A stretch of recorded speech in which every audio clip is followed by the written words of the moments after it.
welcome everybody to the lyric and production breakdown of the Time remix. Now, this won't surprise anybody, but I think it took me about 4 hours today and a few hours, another 4, probably another day, to be in this position to actually record.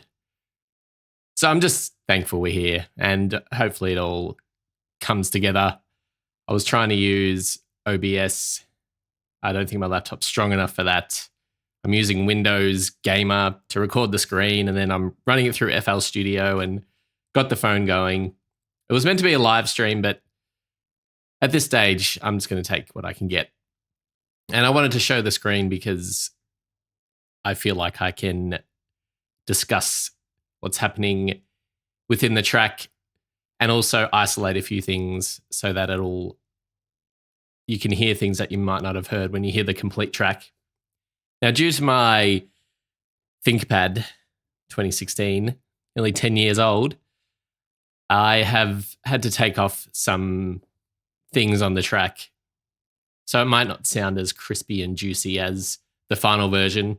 And this is the mix, not the mastered version. So just keep that in mind and we'll get into it. But we are sipping on some sweet chai. It's a very delicious beverage. It's probably too hot right now. Oh, I'm not even going to attempt. All right, so the Time. Now, this is a remix of Gunna, who has made that original song. So I recommend listening to that if you want to get a bit of context and differentiation from my version. So I'm just going to start and go on a few tangents as usual, but we're here and we're doing it. So, this is amazing. Truly amazing. All right, so we're playing. Let's drink more piss! So that's just my tag at the moment. And by tag, I mean just the marker on my songs that I usually put. Now that voice is the late, great PK Senior. It's actually, I took that from when he was in Bali, because he's known as Bali PK. And there is a bar there, like a poolside bar. And he was getting one of the staff to record him because he was about to ring the bell. And if you ring the bell, that means you buy everybody at the bar drinks for free for them, obviously not for him. So he rings the bell and then says, "Let's drink more piss." And I just think it's a fun tag and also a good way to remember my dad as the funny larrikin he is. And in terms of processing of that, all I did was I just took out a lot of the noise, the background noise, and kind of put like a phone effect on what he was saying. And then there's a effect at the end, which is just like a delay, and it automatically changes the pitch from, I think, high to low or low to high. So if you listen. So it's like saying more piss, and then it's either speeding up or slowing down. I can't really think right now, but you get the idea. So, yep. Now, this is the little pre-intro. I said Kelvin. I don't know who Kelvin is. So that is a random YouTube video, a guy from YouTube who was talking about how to do lighting and stuff, I think. Yeah, like warm lighting. And I think I was looking at it because I wanted to get better at recording myself with video and to make sure I got better at lighting. So when he's saying Kelvin, I don't know who Kelvin is, he's talking about the Kelvin scale, which is used to measure I think if it's warm or cool, it'll be a certain number on the Kelvin scale. So he was just saying, I don't know who Kelvin is, as in the guy who created this scale. So I thought that was also a good little thing to put in there as well. So I'm probably going to keep these two combined as a kind of tag at the start of each song because I just think it sounds funny. And then we've got, just before the beat absolutely drops, we got this. I don't know who Kelvin is. Oh, wait, no, my mistake. See, when you take all these things off, it changes all the automation and everything. And I just realized I've got the screen at my disposal. So by automation, I mean, if you go down to the bottom, there's all these are automations, which is basically things that will automatically happen. It could be volume, or it could be an effect turning on or off, those kind of things. So if you turn everything off like I did like this, then those automations won't exist or be functioning, so then it can affect the sound. And usually it relates to the delay, because if the delay, I usually use automation for the delay. So if I turn that off, then the delay will just be on the entire time and impact the sound. So anyway. I don't know who Kelvin is. So just to very briefly touch on that, all I did was just reverse a part of the instrumental and line it up so that it's reversing, and then it goes back to normal when the instrumental starts playing. See, I'll see if I can actually play that.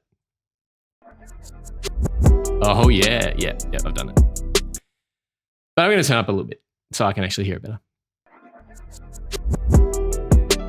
So it's just an effect I wanted to put on, and it just kind of makes a oof sort of sound when the track starts. Kelvin, I don't know who Kelvin is. I don't even hear the damn thing. And this is I don't know who Kelvin is. And this is just an instrumental I got off YouTube. Some person remade it. And one of the limitations with that is, because YouTube usually compresses audio, and then I'm downloading it off YouTube, I can only get a certain quality of sound from the instrumental. So I think one of the problems I have is I try to make everything perfect and sound 10 out of 10 all the time, which is a noble goal. But I just have to be realistic that if I'm taking a instrumental off YouTube, for example, then I'm limited in how well that can sound. Because, as you can see, because I am recording the screen, it's the entire instrumental. Like I can't, I don't have the stems, which is just the individual components of the instrumental, like the kick or the snare or the piano in the background that you hear. It's all just combined. So while that's good for my mental state, because having more options available, like which is what's going to happen when I work on my own song that I produce myself, that is, which I have one on the go at the moment, which has stagnated, but I have to decide how loud I want the hi-hat, if there's going to be any effects on the hi-hat, and then it's like the snare, the kick, the 808, the piano, any other instrumentation. Then the vocals on top of that, which is a whole nother story. But because it's all combined, then there's only so much you can do, because you're basically tied to what the producer has done in this remake. There's little things you could do, like turn up the bass or a certain frequency or turn down some frequencies, but you can't actually go in super zoomed, which ideally you would if you want to make little tiny tweaks. It's tea time. Oh, yeah. That's good. We will continue.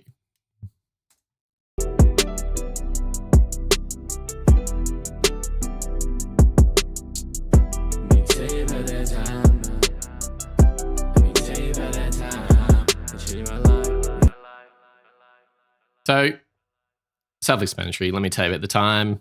Let me tell you about the time it changed my life. Something along those lines. And it's just setting the premise for the song.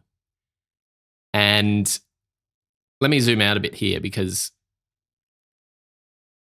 you might be wondering why there is all this ridiculousness. See all these red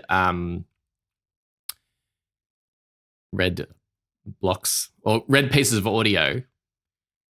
What this is each individual line, more or less, cut into its own mixer track. So, for example, this first one here corresponds to number 29 here, and so on and so forth. So, as an example. Let me tell you about that time.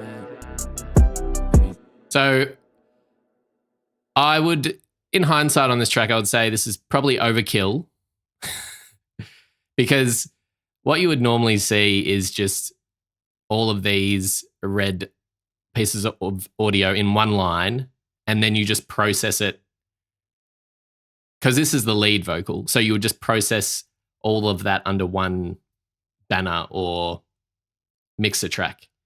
But the reason I did this, and I feel like it's set up now that I could possibly do this on the next track, but I don't know because it's just kind of annoying. Like if I were to record, I would record and then have to put one here. Then I record the next line, put one there. And it's a lot of cutting. It does yield a result though, because the aim of this is essentially I want to have every piece of audio that I've recorded to be entering the start of the plugin chain at the appropriate volume. Now, what I'm about to say is completely off YouTube, and I've watched a few videos from different producers, so I'm only going to assume that it's correct. The only way I've validated this is one of the producers was looking at the manual for one of the compressors, and it said the ideal audio to enter the compressor is at approximately, I think it was 19 minus 14 dB. I think that's correct. But in any case, oh God. So I'm just trying to open this. I don't know what's going on with that. But more or less, the goal of doing this ridiculous chopping is to set it up so that if we just use this as the example, that this particular phrase is then, so assume it's number 29. Wait, actually, it's number 33.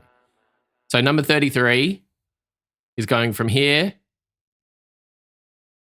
to here to then here, which is where all the effects are being put on.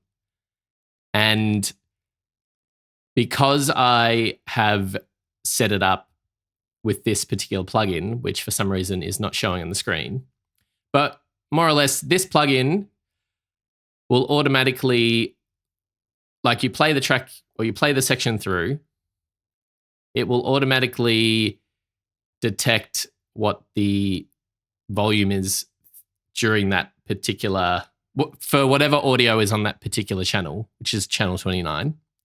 And then it will adjust the gain up or down to then give you the exact volume that is close enough to that minus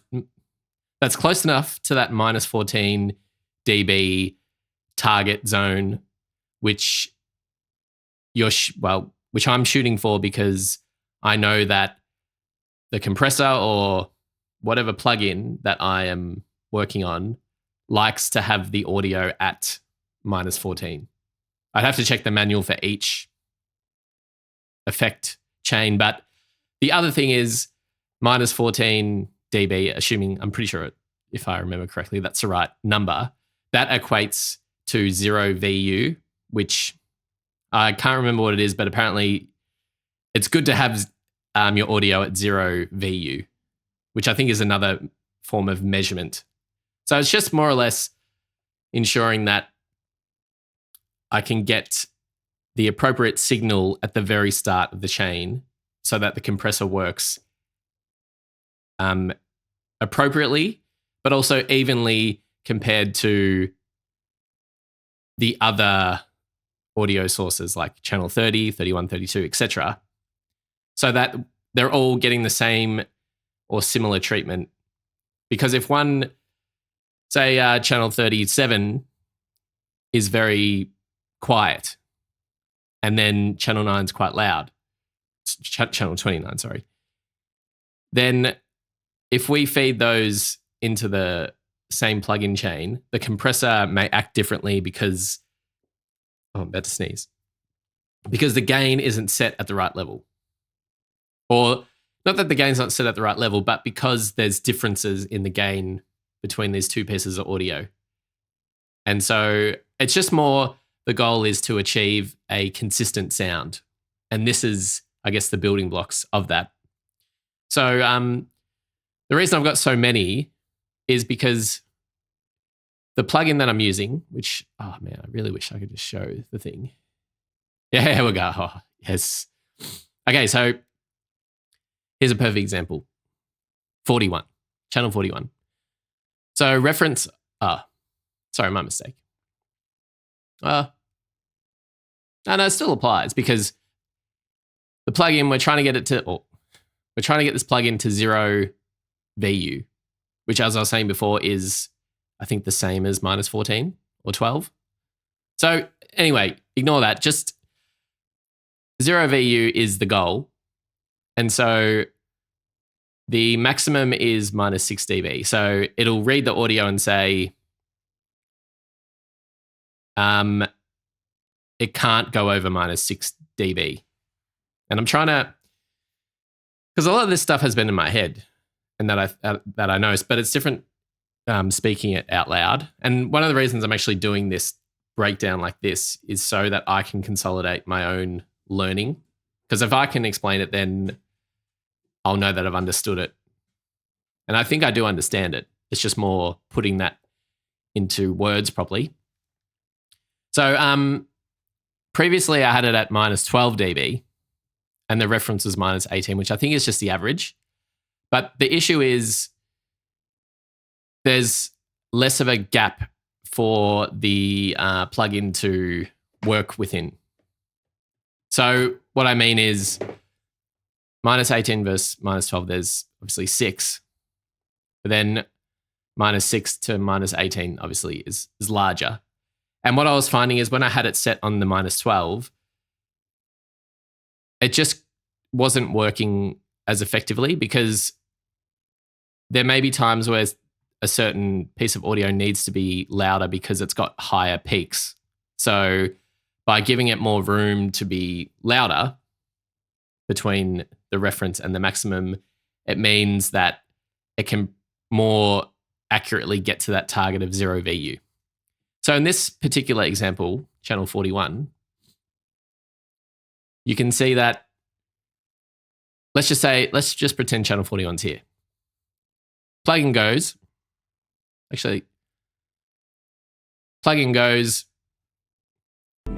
hears it, and it goes, okay, in order to meet this 0 VU target, we need to turn up this channel by 15 decibels. And so that means, what am I trying to say? So that's just an example of how the plugin works. And so what I was talking about before is if I were to have these two on this, or these two on the same channel, it's reading more of the audio. So it's got to take into account a longer degree of sound. And then that means it could potentially not be as accurate as just doing it by itself. Because a good example, hopefully. Here we go. Yeah. So see, this is quite quiet because the higher these are, the louder it is. The louder it is, sorry. So that's quite quiet. And then see, this is quite loud, especially this part compared to that. So if I was to chuck this up top and then have that plugin read this section of audio and this section of audio, because this part is so loud, it would probably not increase the gain as much. Like say it read this part alone, it would say, you need to increase the gain by 15 decibels. But then if you included this, it would say, you only need to increase the gain by 7.5 decibels because it's taking into account the louder sections of the audio. So that's the reason I have split it, because I'm just giving it a chance to read it exactly as to a more accurate representation to get that balanced sound to feed the plug-in chain and to start everything sort of at an equal base. Now, the good thing about the Hornet, shout out to the Italians, as you can see, made in Italy. If I hit auto, because this is in group 1, I've got one of these on every single channel. So by hitting that button once, as you can see, I've brought up channel 31. It hits it for all of these. So all the red, let me close that down. All the red, which is the lead, then the backing vocals is orange, and then the ad-libs are yellow. And so then all I have to do is play the track through once. It'll read all those pieces of audio separately, and then it'll set the gain automatically. So setting this template up was very annoying. But I can take this into the next song because I've got all these set up, and then I can just go bang. Well, basically what I plan to do is I'll record. I might have, say, I'll have like a lead here, then bring one of these up like that. Or have a few leads up top, then a few backgrounds, then a few ad-libs. And then that way I can do all my recording, drag them into place as I go. And then when I'm ready to start mixing, then I can just cut them or move them into their separate tracks. Now, the reason why there's cuts here is because, like with audio, like with this type of, like this particular line, just ignore the delay. Oh, I'll just turn off the delay. Oh, it's amazing. Oh no, you fucking idiot. Okay, no, it's not working. Oh yeah, there we go.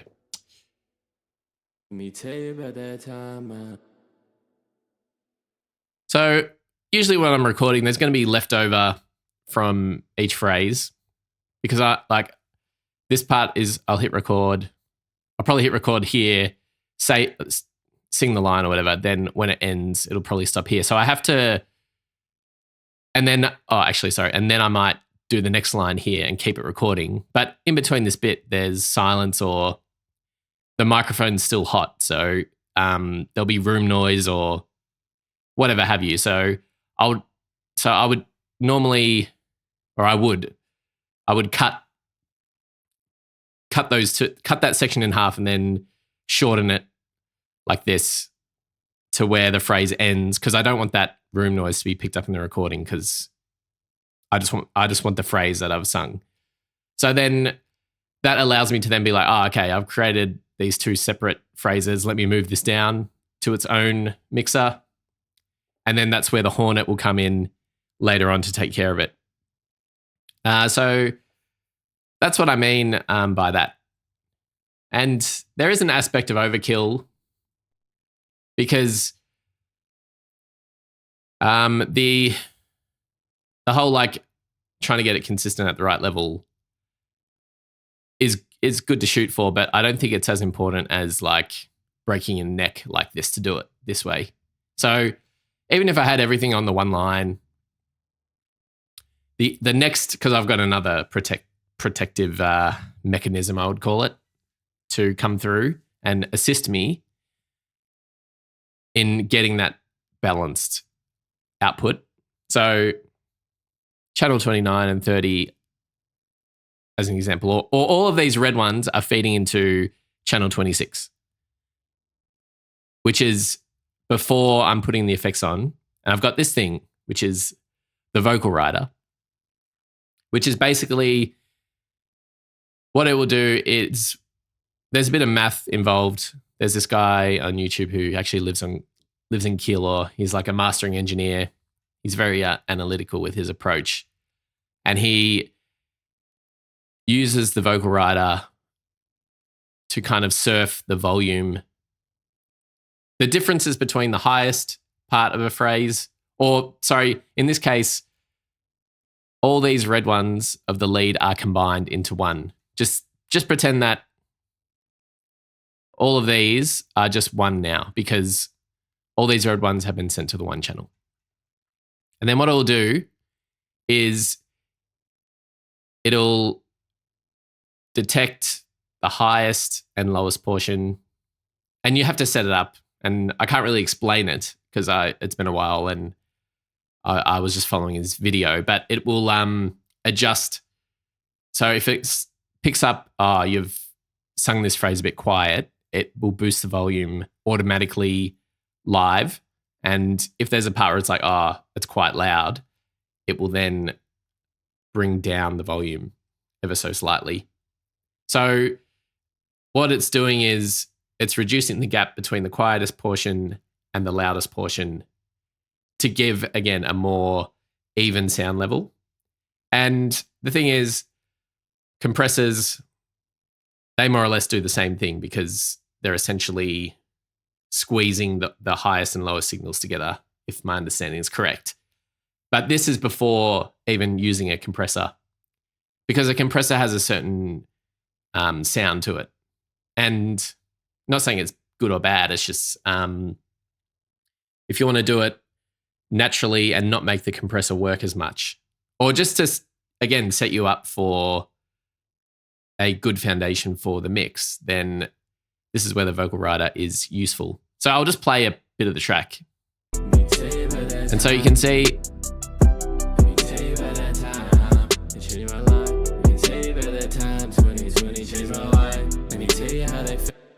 So you see how that was actually a good example. The part where I'm like, my life.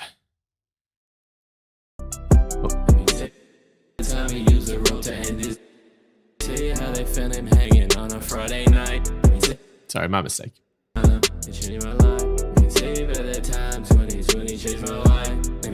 So when I go life, this pulls downward because that's a louder part of the vocal. So it's trying to compensate and reduce that ever so slightly. And then for the quieter parts, if I have set it up right,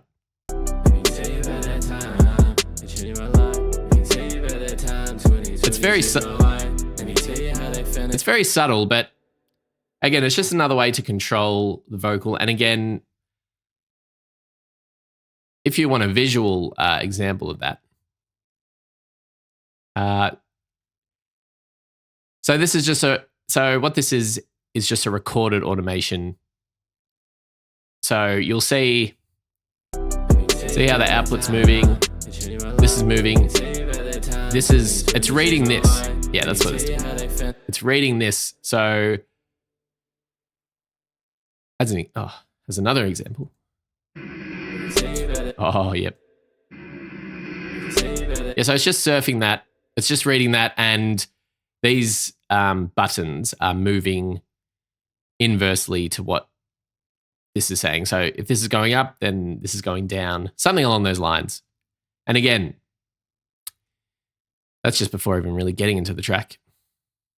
The other thing, though, the potential, I wouldn't say it's a problem, but because like I'm recording myself, because I'm going to give you a visual example again. So again, I would recommend watching. You can listen to this, obviously, no stress. But if you really want the full Kelvin experience, so say I have sung a part of the song, and let's just use an example. You tell you how they found him hanging on a Friday night. So with that part, we've got like the highest part of the audio, which would be this part. Friday night. And then say the lowest, which is probably here. Tell you how they found it. And that's because it's how I performed it. Just a little tangent. My goal with the delivery of the vocal performance on this song was to be very like kind of flat and like, I'm mentally fucked type.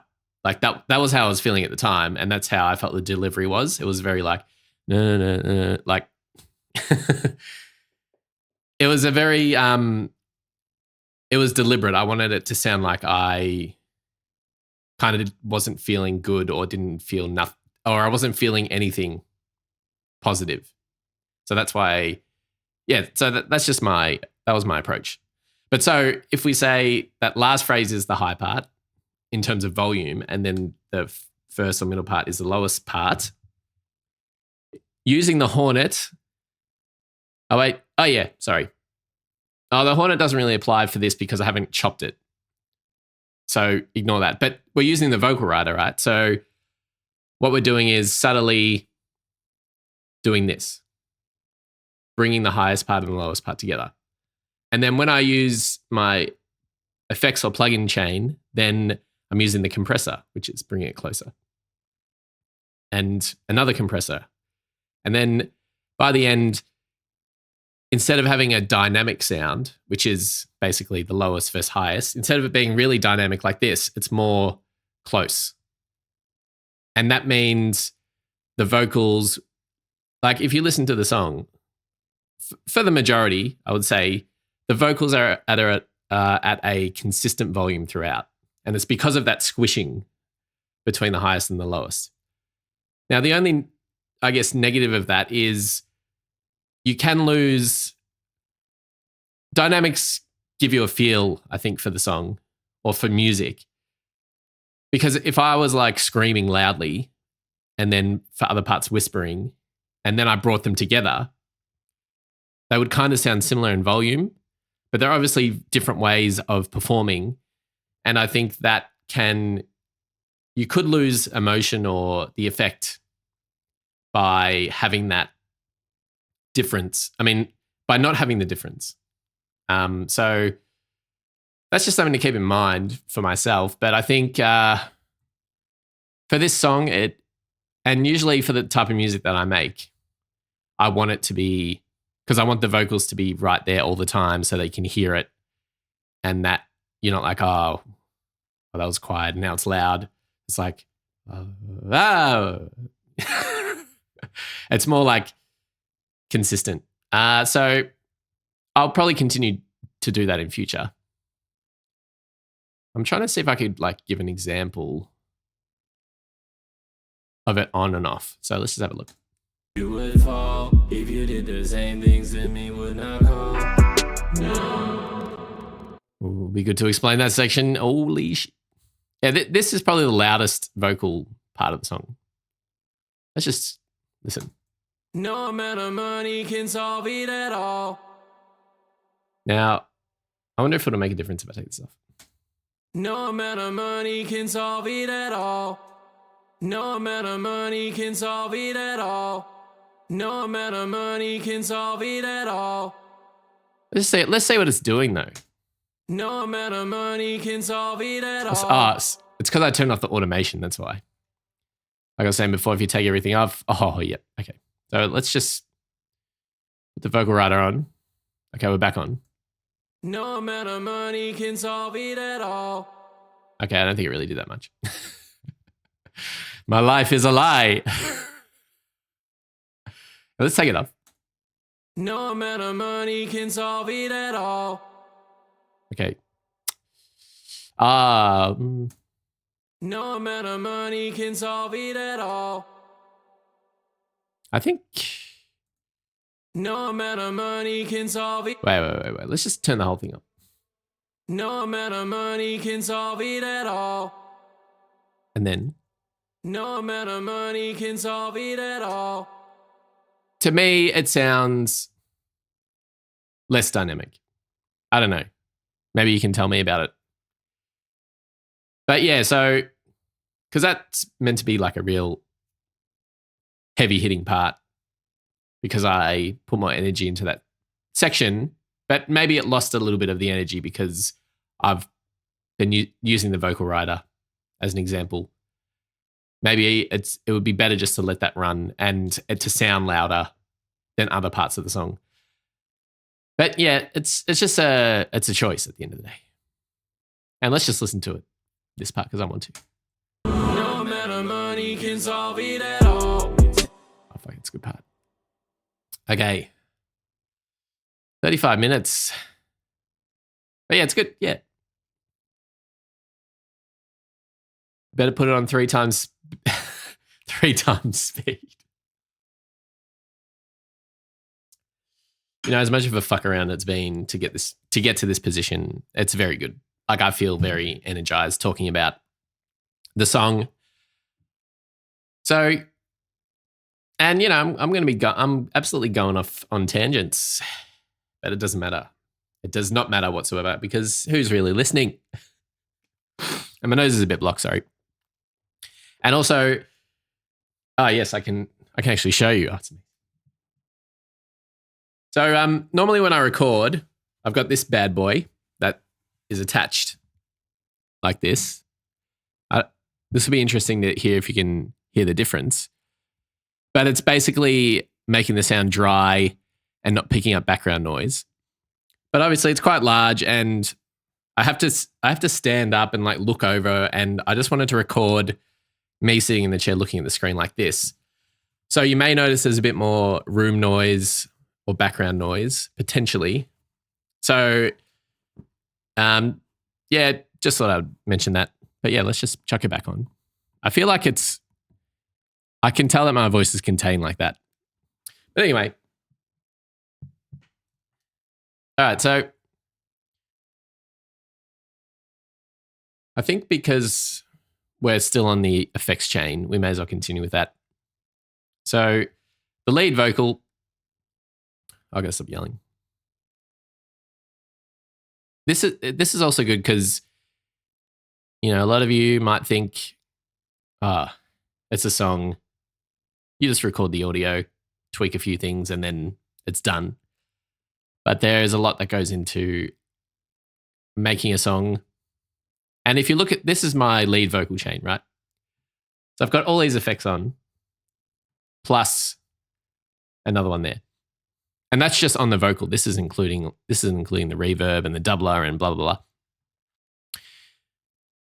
Let's take the effect off. It's very dangerous what I'm doing here.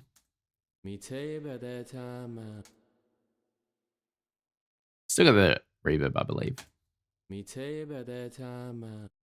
It's a really bad choice, like example of the song. Let's go back to the other section. I'm just trying to show you the difference between having effects on and not having them on. Oh, that sounds bad. Okay, so I'm just taking these off, taking off the reverb, doubler. I'll explain them, but just take it all off. Oh.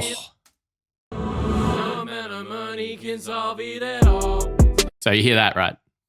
Absolutely disgusting. Versus... Oh, sorry. No, I forgot to put them on. Holy smokes. All right, here we go.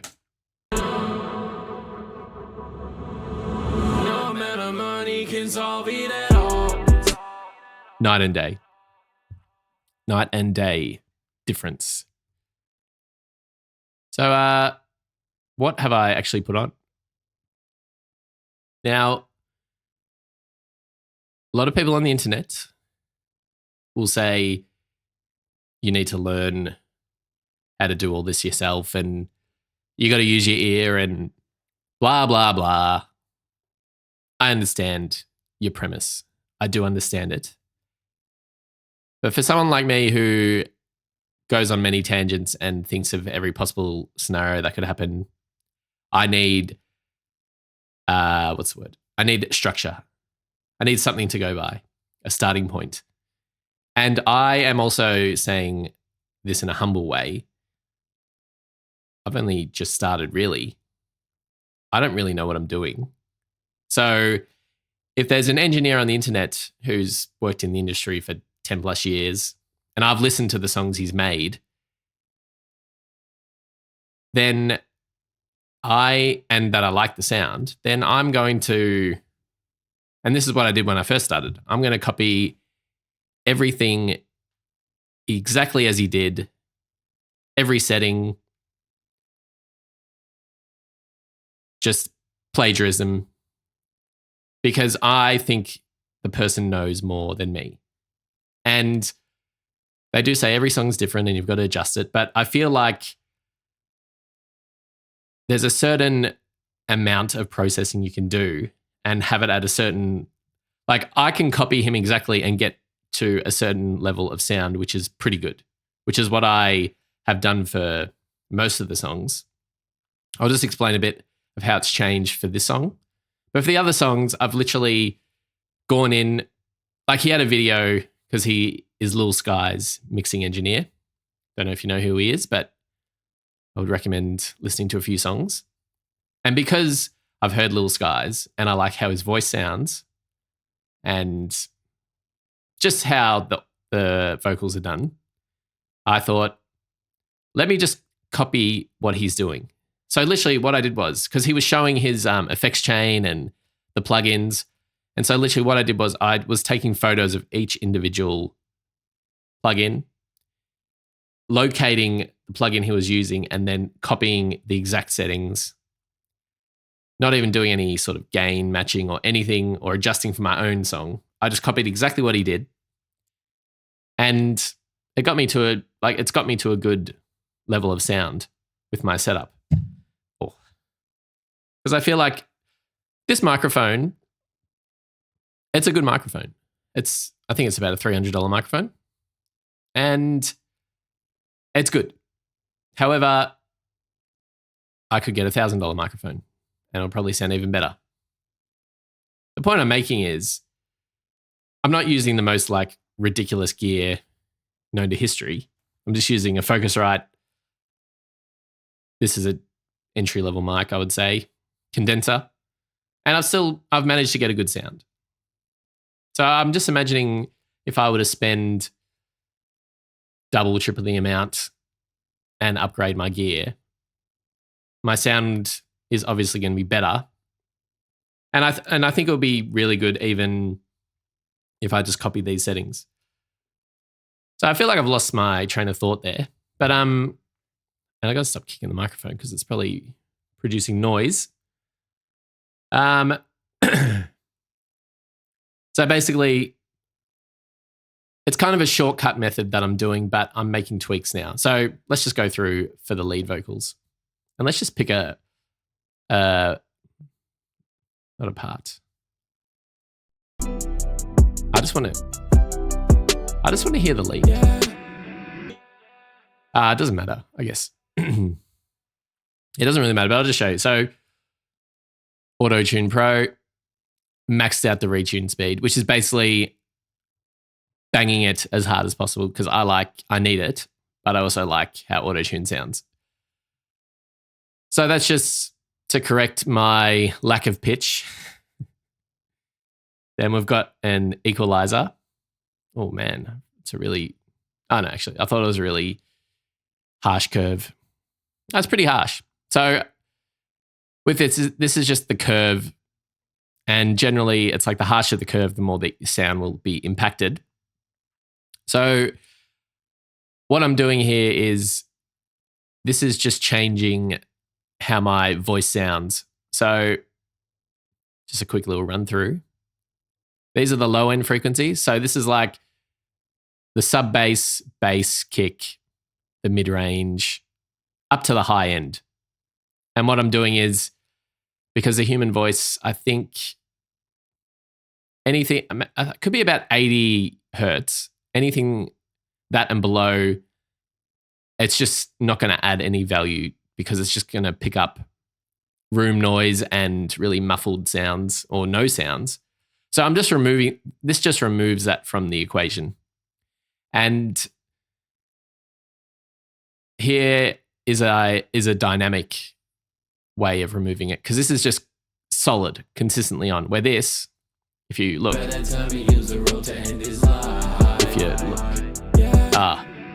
is that not doing that? Very bizarre.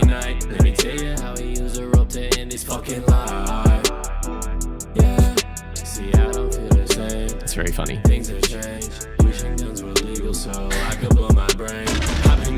Yes, we did it. Yeah, so I don't know why it's not doing that. Because one of the things is like, because if you have things static like this, I guess the voice loses a bit of dynamic. Well, I mean, it's already less dynamic, but it's just stagnant the way I read it. But normally what happens is when the voice is triggered, it's meant to go like this. And so as it comes on, the volume is reduced by 2 decibels in this particular section, which, yeah, maybe if I do that, will that work? Yeah, okay. Let me tell you about that time. It changed my life. Let me tell you about that time. 2020 changed my life. I don't know why the fuck it's not doing it. Maybe the threshold. About that time he used the rope to end his life. Jeez, I fucked that up. Yeah. Let me tell you about that time. 2020. Okay, I've learned that. I lost a bit of dynamics on this song. So yeah, it's just this is the lower you pull it. It's like kind of like a trigger. So the volume, if it goes over here, then it'll start to push this down. And so it just means like it should create like a fluttering type of dynamic sound because it's going up and down as the vocal is being performed. Let me tell you about that time. It'll be hard to pick up. Let me tell you about that time. Yeah, so I've just isolated the frequency this is on. So hear how it sounds kind of warm. Not muddy-ish, but... He changed my life. Let me tell you how they found him hanging on a Friday night. Let me tell you how he used so basically, in his fucking life. And again, see how you can't really hear anything? So that's why you may as well cut out all this stuff. Yeah. Because it's not helpful to the track. Because the other thing you're trying to do is we're trying to get this or the vocals to fit in the instrumental. Now, what's down here? But basically, there's different frequencies of the instrumental, and one of the big areas where it clashes is like, I don't know, is it 300? I don't know, it could be about 300 down. Like the kick and the 808 and everything, the transients, snare. Let me just bring up an EQ to show you. They're going to be competing because the voice, parts of the vocals sit where the kick sits in the 808. And so if there's too many frequencies in one area, it might sound muddy or it clashes and it won't sound clean. So because the bass or the kick, a lot of that, or the sub bass, for example, falls under here. If we were to have this activated, then they could create clashes and it won't sound as clean and the low end won't punch through as much. So that's just talking shop. And a way, we've gone on a tangent, but it's necessary. A way to make sure the frequencies don't clash is through this Soothe 2. It's like I pretty much have it on every channel. But this channel that I'm on is channel 2, which is the instrumental. And what I've done is, see, channel 3 is Vox summing, which is all the vocals go here. And then what I've done is I've connected this channel to the instrumental, which is side chaining, so that when the vocal signal activates, parts of the instrumental in the Soothe 2 plugin will be, what's the word? The volume of certain frequencies will be reduced to create more space for the vocal to sit, and it will sound cleaner and clearer. So let's just give you an example.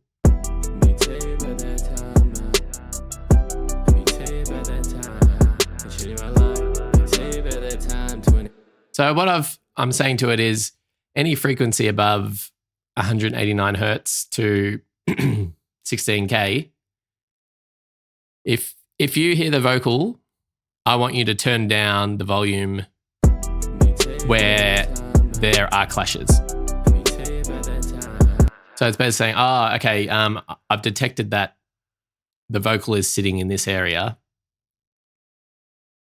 So it just reads it and says, it just tells you wherever the vocal is, I'm going to push this down on the instrumental to create the breathing room for the track. God damn. My voice is hurting. See, I'm considering taking a break because it's nearly been an hour and I do need to take Ronnie out, but I feel like I've just, finally got to the point. But I guess I can start recording again. But let's just finish this section of whatever the hell I'm talking about and then I'll come back.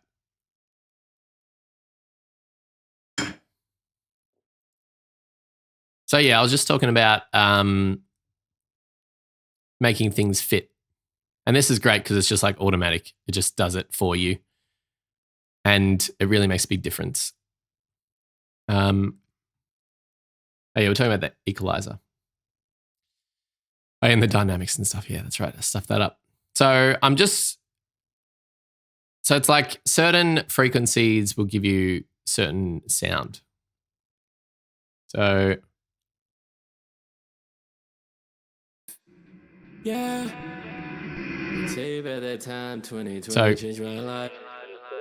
see how that sounds a bit boxy? So that's why I've turned that bit down because it's a bit boxy. And then bit sort of not muddy but warm-ish. Guns were illegal, so Then- I could blow my brain. See, that just sounds awful. So I've just turned that part I've down. been going is And again, you don't wanna live anymore. because that contributes to Did you have to the pick your drawer up from the floor? Did you have to come back? Oh no, I don't know. I can't. And I'm reflecting on the way I treat myself. If you said that. and see. So it's just turning down frequencies that may not sound good. Sorry, excuse me. Is how I see it. And it's also so the vocal fits with the instrumental properly. So it's just more shaping a sound that you want.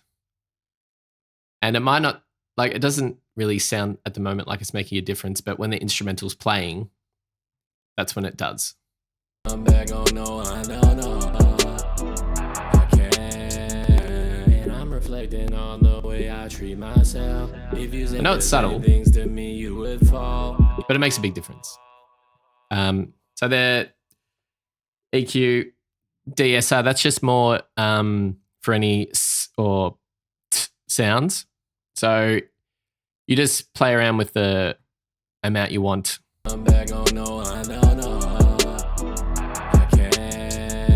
And I'm reflecting on the way I treat myself. If you said the same things to me, you would fall. If you did the same things to me, would not call. Not really doing much, is it? If you are thinking of killing yourself, please don't do it. And because I've asked nicely, you have to listen to what I say. Really doing, Now, I know there might be some I don't know what's going on here. I swear when I set it up, it was normally it'll attenuate and it'll show a little bit of red just to say we're turning down some of the S's. And I've also got this on for my own recording now. But that's so weird.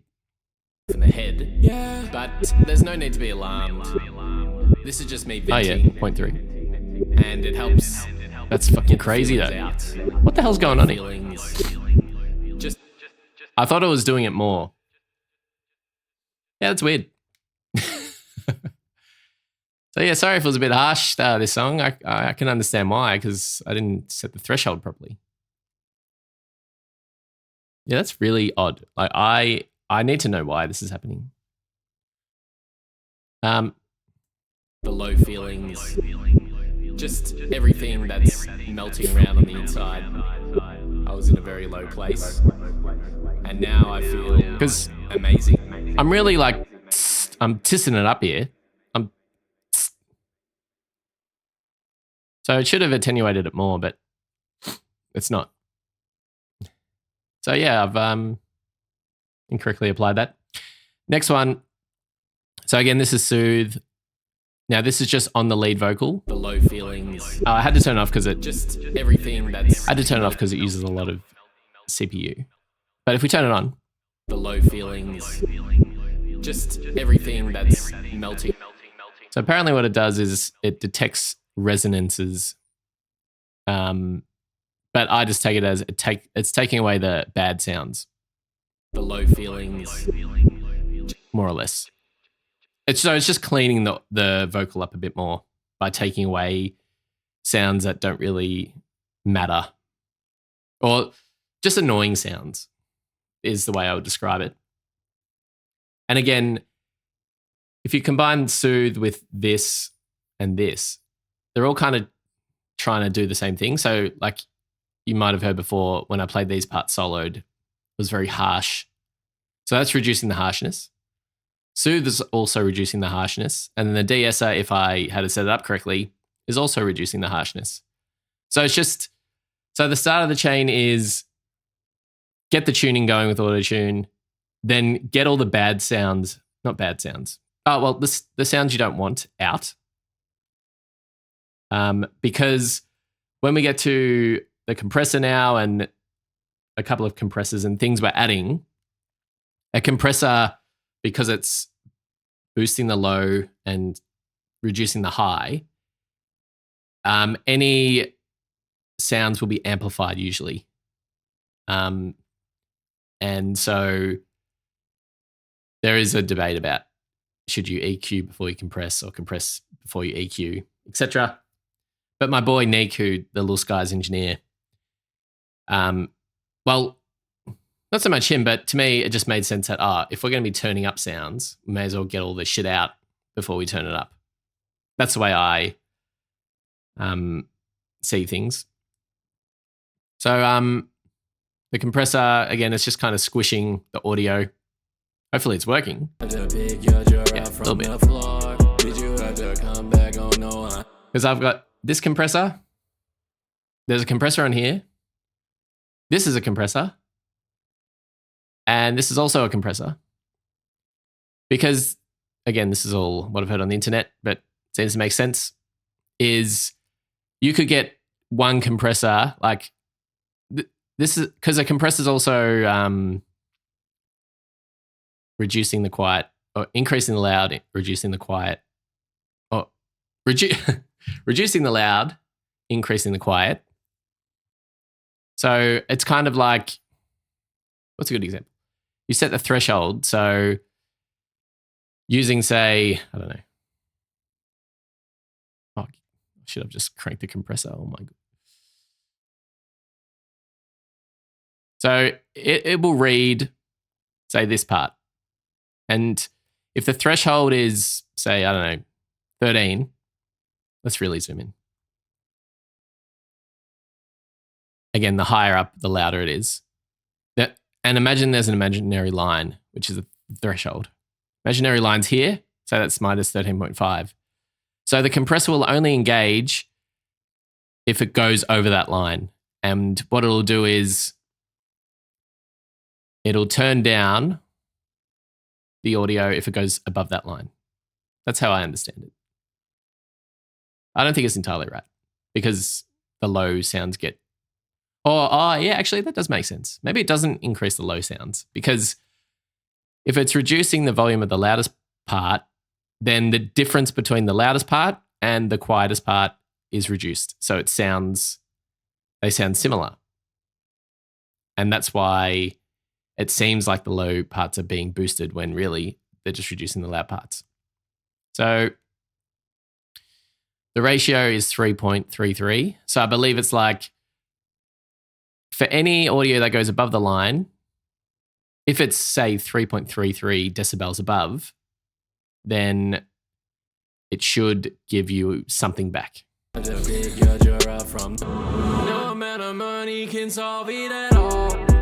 It's something like, it reduces it attenuates. It only gives a certain amount back on the ratio. The higher the ratio, the more attenuation and compressed it'll be, the more squished it'll sound. Yeah, that sounds about right. But the thing is, I could just be like, because I think that's like a few decibels, so maybe there's like 10 decibel reduction of compression across the compressors, But it's like, why wouldn't I just do it on the one? The thing with that is if you do it on one and make a compressor work hard, it's more noticeable, I think, in the sound because each compressor has a different sound. Whereas if you do little bits at a time across different compressors, this is what Lil Sky's engineer said, then there's less work for the compressors and it's just, it makes for a better sound because you're getting little bits of different compressors. They're not working too hard.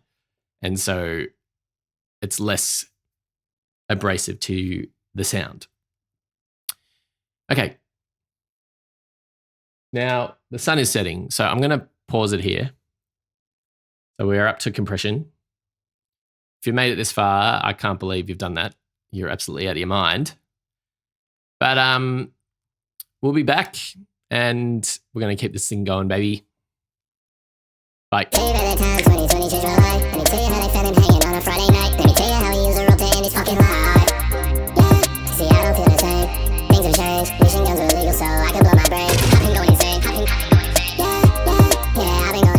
Welcome back, everybody. We're up to part 2 of the long drawn out process of this song that I've created. Now, I believe everything is up and running as it should be.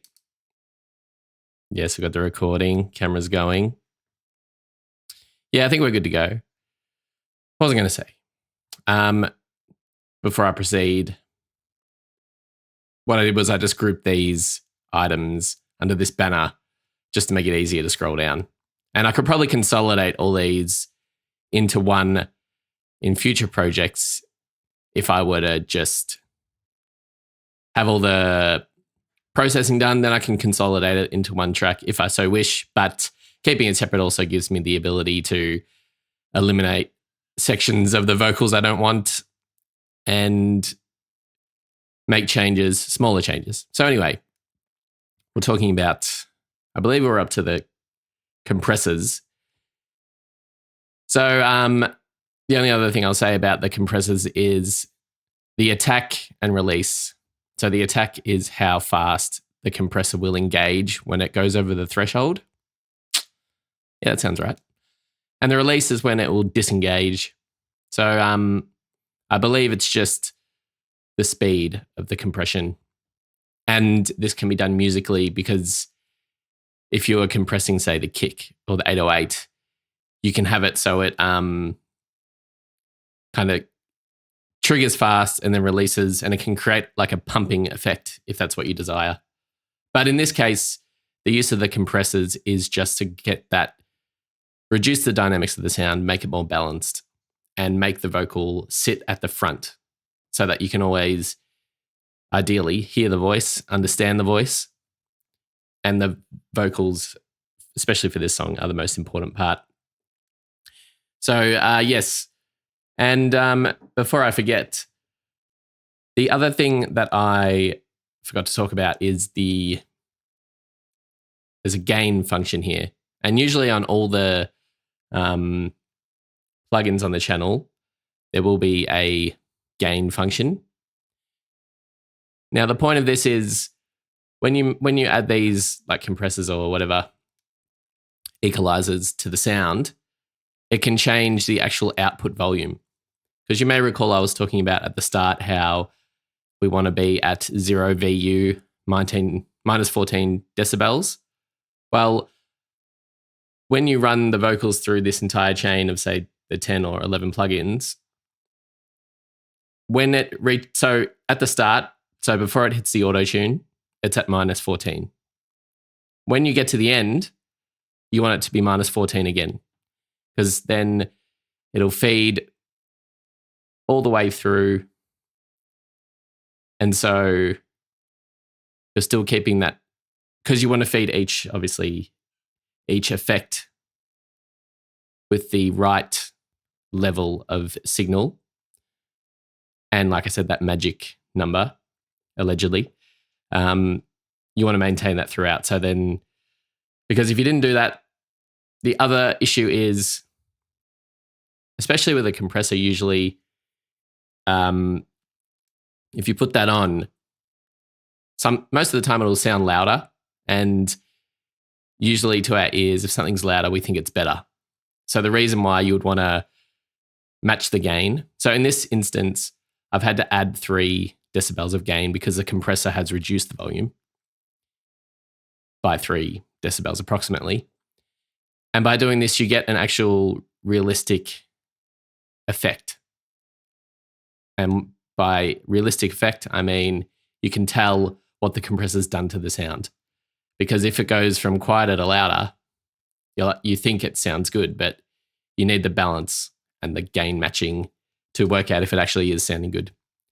But this is just like all the theory or the practicality. But really, maybe you don't have to do this, because I feel like the more I'm learning, it's like I'm aware of all this other stuff, but when I was making my first couple of songs, I didn't really know that much, and it still sounded good. Because at the end of the day, it's just sound and feel, really. I try to approach this analytically because that's just how my brain works. But I guess the point of knowing this stuff is if you know the rules, you know when to break them or how to break them. Because at the end of the day, if someone is feeling the music and it sounds good, then it doesn't matter what you've done. If you've followed the gain matching, or you should, cut this low frequency because everyone says so. Say you remove that and it sounded even better. Well, it doesn't matter what the theory is. So that's just something to keep it in mind as we sip the sweet chai. Excuse me. Oh yeah, it's good. And no wonder this is really extending this episode. But I don't care. I'm loving it. Okay, so yes. So before I was talking about how I have copied Neek, the mixing engineer's work word for word. I just want to explain how I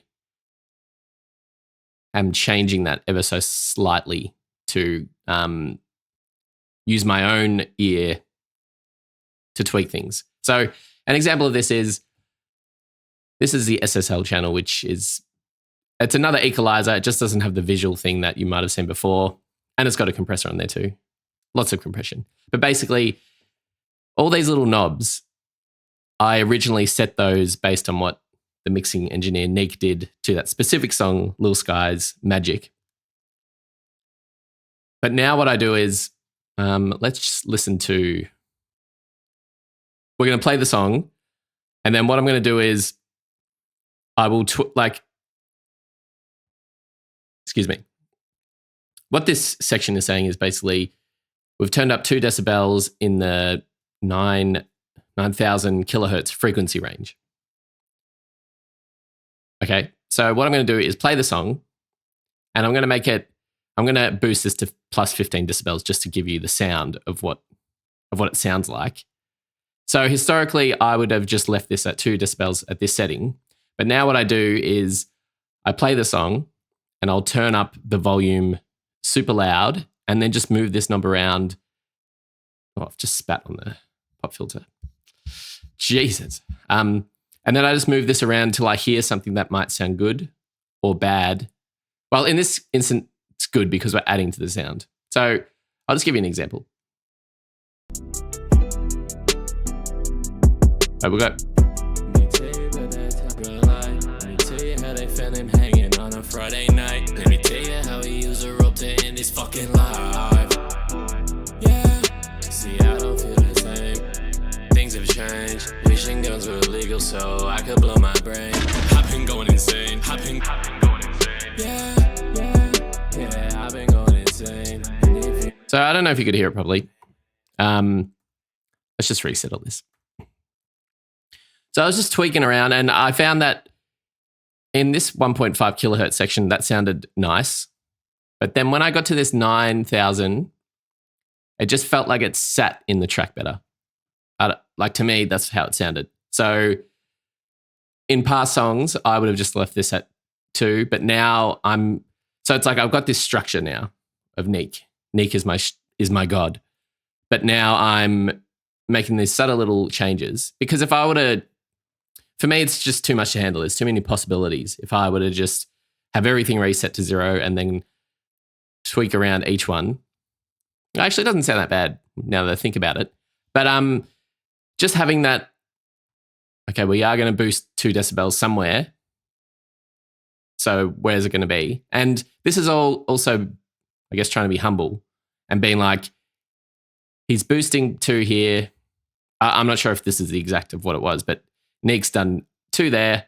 He's reduced something in this particular thing, and he's left those the same. So I'm thinking, well, surely there has to be like that each song is different and you got to adjust to each song, but surely there's a reason why that frequency is being boosted. Like my assumption is that it's common for these particular frequencies to be reduced or boosted. So I'm sure it'll apply to 90% of the songs. So then if, again, I'll just do another example. So we'll move on to this one and like fiddle around a bit. Let me tell you how he used a rope to end his fucking life. Yeah, see, I don't feel the same. Things have changed. Wishing guns were illegal so I could blow my brain. I've been going insane. I've been going insane. Yeah. So that last part, that sounded nice to me. But I'm sure you could tell, but when I boosted that part we've reduced by 2 decibels, when I boosted that, it sounded really bad. So that's why it was good to reduce that frequency range because we're taking that out from the sound. But the thing is, the more you take out from the sound, the more you lose. That's another Nick philosophy. So the more you're taking away, the more is you're losing from the sound. But in that case, it sounded horrible. So I removed that. So that's just basically what that's doing. And there's a little bit of compression there. And then another compressor. This one has just a specific tone, it would seem. So let me just turn it up. Let me tell you how he used a rope to end his fucking life. Yeah, see, I don't feel the same. Things have changed. Wishing guns were. Oh my God, I'm trying to undo this. It's not okay. See, I mean, I've got all the other things on, so it might be hard to tell, but this compressor, it has like a warm kind of sound, I've noticed, which just adds to the color and the texture of the sound. So I've got that compressor. This is a good compressor because all you got to do is pick how much compression you want and it does it automatically. Again, just squeezing the sound. And then this, look, I couldn't tell you what this does.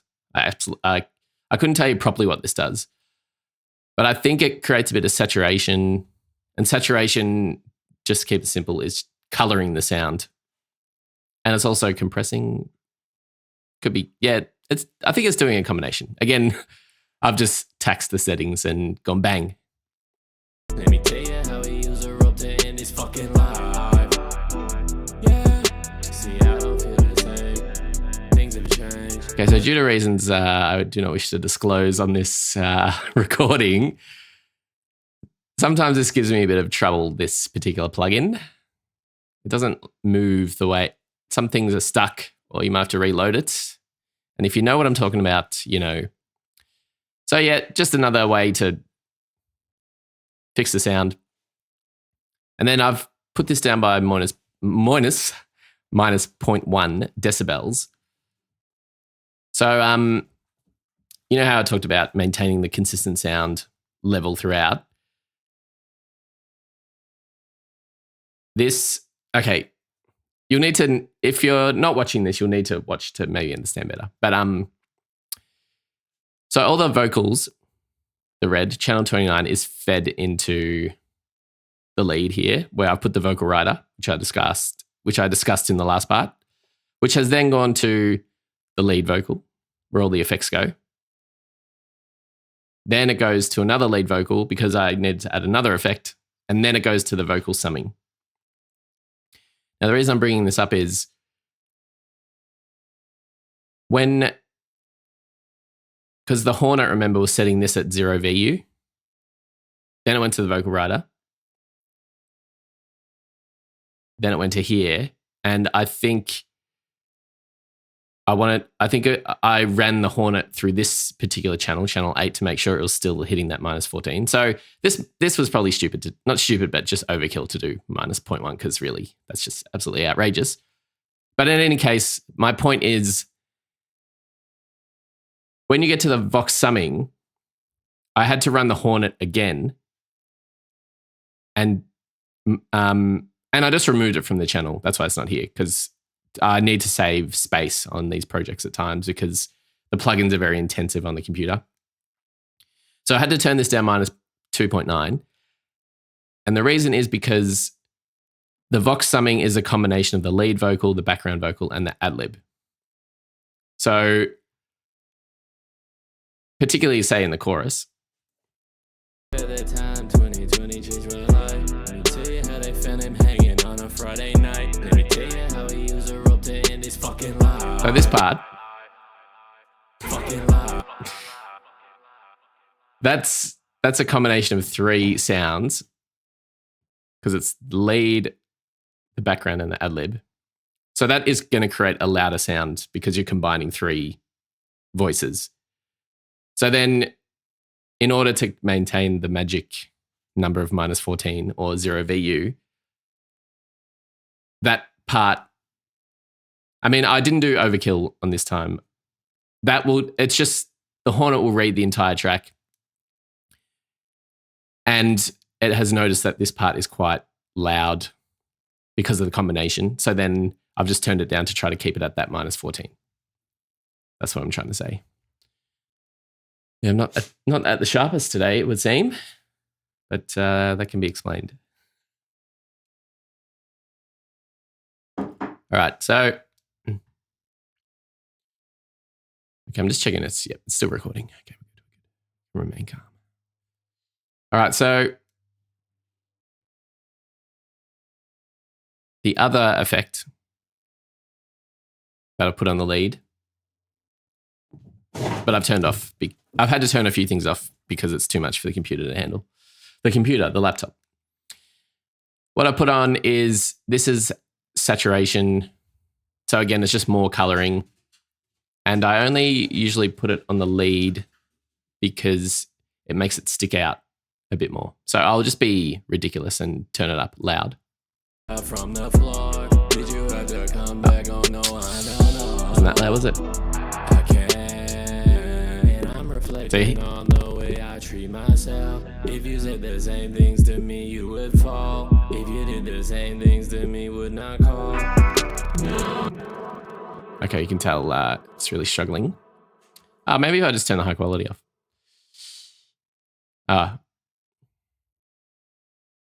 Maybe that'll make it more obvious.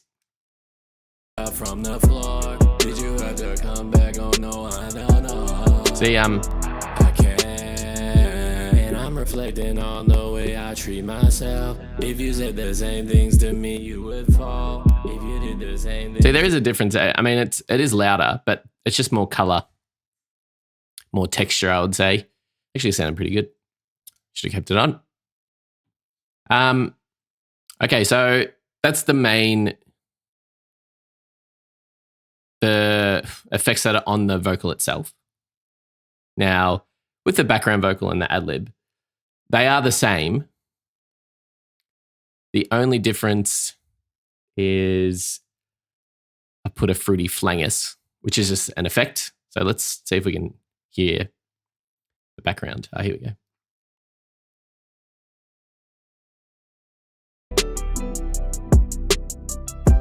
Oh yeah, it's sounding good.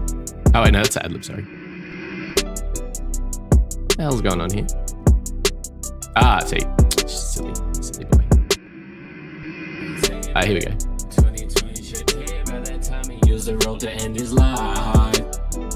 See, it's just that 2020 changed my life.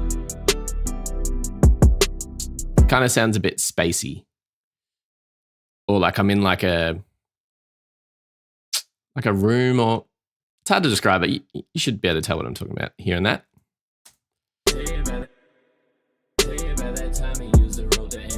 Sounds a bit hollow. And the reason for that is if you do the exact same,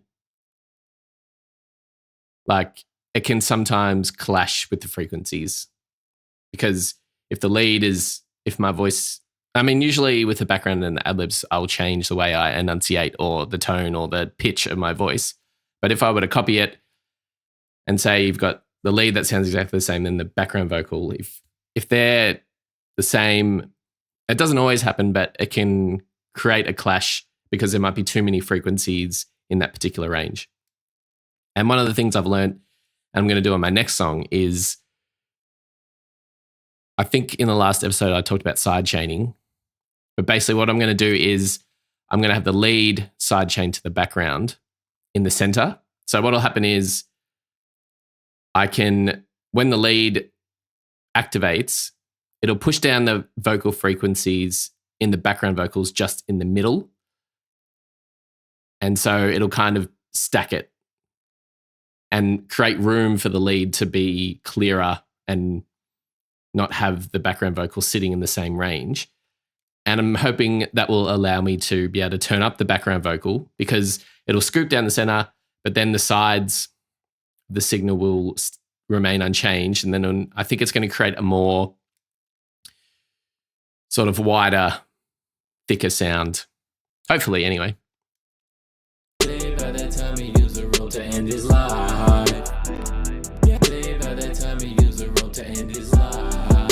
So that sounds fine, but I think it's just going to it's going to add an extra layer to the sound. So I'm looking forward to testing it out.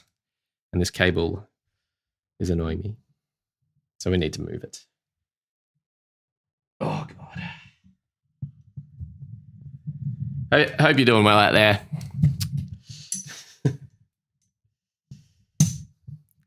And I think this is a good example of why this would be good as a live stream.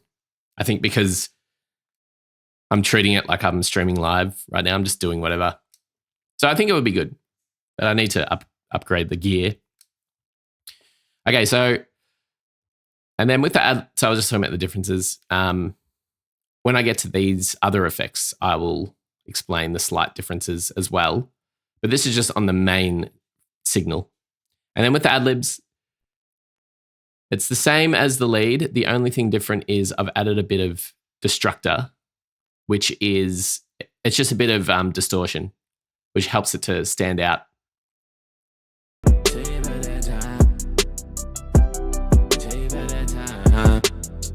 Subtle. Time in my life, let me tell ya. Friday night, I'll tell you about that time he used the road to end his life. Yeah. So it's subtle, but it just adds that extra. It differentiates from the background and the lead. And I think it's more noticeable in Champagne Star, where the ad-lib where I'm like, please. I put the same thing on that, and it added a bit more energy. But I just like that little distorted sound that's like nice to the ear and sounds different than the other vocals, which again helps to avoid the buildup of frequencies. And also, I think on the next song, I'm going to steal the ad-lib chain from Champagne Star, because the way I had it set up, I just liked how it sounded spacey. So it's good to keep the projects and the chain, because I knew that for that song I did different settings, and then I'm like, oh, I actually really like that. Let me bring that back. So yes. Okay, so the other thing, so I've put quite a lot of effects on, and now we've got the sends. And the difference between the plugins here and the send is we are sending the full complete signal, which, just to keep it simple, is the signal after all these plugins have been put on. We're sending that across to these other channels, and we're blending it in, because we're keeping, well, we've got this chain, say 10 plugins, then we've got the saturator. We're keeping that entire sound, then we're just adding a bit through these other plugins. So this is for Reverb, Doubler, which is a stereo widening tool, and then parallel compression. So we'll start with the reverb, and we'll just crank it to give you an idea. Save at that time, 2020 changed my life. Let me tell you how they found him hanging on a Friday night. Let me tell you how he used a rope to end his fucking life. So I've got two reverbs here. So one is a short one and one's a long one. And that's another way to differentiate between the background vocals and the lead. Because you see here, I've got 100% for the short reverb and then 15%. And then with the background, it's 15% on the short, 55 on the big. And then it's even more accentuated on the ad lib, which is 100%. So that's I would say, to give a level of depth, because the more reverb you use, the further away a sound will sound. So to demonstrate that, let's crank up the big reverb on the lead and hear how it sounds. Save at that time, 2020 changed my life. Let me tell you how they found him hanging on a Friday night. Let me tell you how he used a rope. So even though the volume of the lead is the same, because the reverb's larger, it sounds further away. So, and the reason why I've got a bit of each is they do say you want to have your sounds in the same room. And by room, I mean, because reverb is reflections, you could treat this as this is a small room and this is a large room, or like a cathedral or something. Because when you're in a large area, like a big cave, and you yell, then there's reverb and you hear it echo and decay for quite a while. But if you're in a car, there's hardly any reverb. So if I were to just to use this short verb for the lead and then the big verb for the the BG Vox and the Adlib Vox, what would happen is they may not sound like they're together because they're in different rooms. So if you use a combination of both, then it helps it to mesh more. And it's good to have two different kinds because it, again, adds a bit more depth and texture to the reverb. So going through the actual reverb chain, we got a de-esser. Save at that time, 2020 changed my life. Let me tell you how they found him hanging on a Friday night. Let me tell you how he used a rope to end his fucking. Now the point of that is reverbs tend to catch the S's and that and all that more. So they can get a bit harsh depending on how you've done the vocal. Because if the vocal is set up as bright and then you send it through to the reverb, it's more likely to catch those sounds based on how you EQ it, which is another thing too. So yeah, it's just more likely to pick up that. So I'm just trying to reduce those S's and stuff because we don't need any more S's and S because the lead's already got that. So having more on the reverb is just going to make it sound a bit like harsher usually. Now what I've done is, I'll take this off because it's quite noticeable. Save at that time, 2020 changed my life. Let me tell you how they found him hanging on a Friday night. Let me tell you how he used a rope to end his fucking life. Yeah. I don't think it was as obvious. Let's try it on the big verb. We'll absolutely crank it. Save at that time, 2020 changed my life. Let me tell you how they found him hanging on a Friday night. Let me tell you how he used a rope to end his fucking life. Yeah. That's very subtle. But when you've got the instrumental going, basically reverb can take a lot of your headroom and muddy. Oh, sorry. I wouldn't say headroom exactly, but it can muddy your sound because what I've done is I've removed any frequencies under 300 and removed anything over 10,000. So what this is doing is reducing the likelihood of there being mud and muddiness in the mix. And that's because the frequencies 300 and under are usually where the kick and the sub and the lower frequencies sit. So if you have that with the reverb, it can create clashes in the sound. And then, as I was saying before, reverbs, depending on if you've got a bright vocal or how you've set it up, it can also create too much high sounds, which can make it sound harsh. So taking that out, then we've got the MV2, which this is like a unique superpower. Basically, it compresses the highs and the lows of the reverb, and it creates a more thicker sounding reverb. So let's put it on and off. Let me tell you about the time 2020 changed my life. Let me tell you how they fell in hanging on a Friday night. Let me tell you how he used a rope to end his fucking life. Yeah, see, I don't feel the same. So when I took it off, I could hear it just sounded less full, which is not necessarily a bad thing. But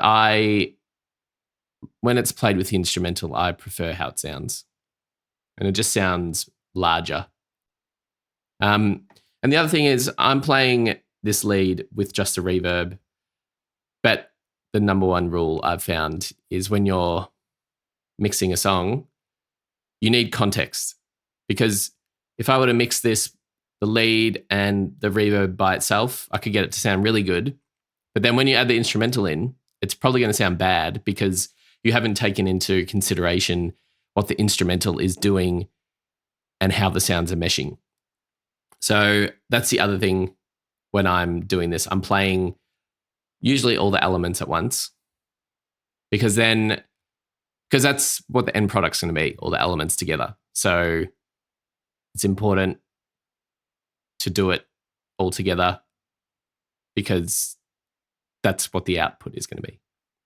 So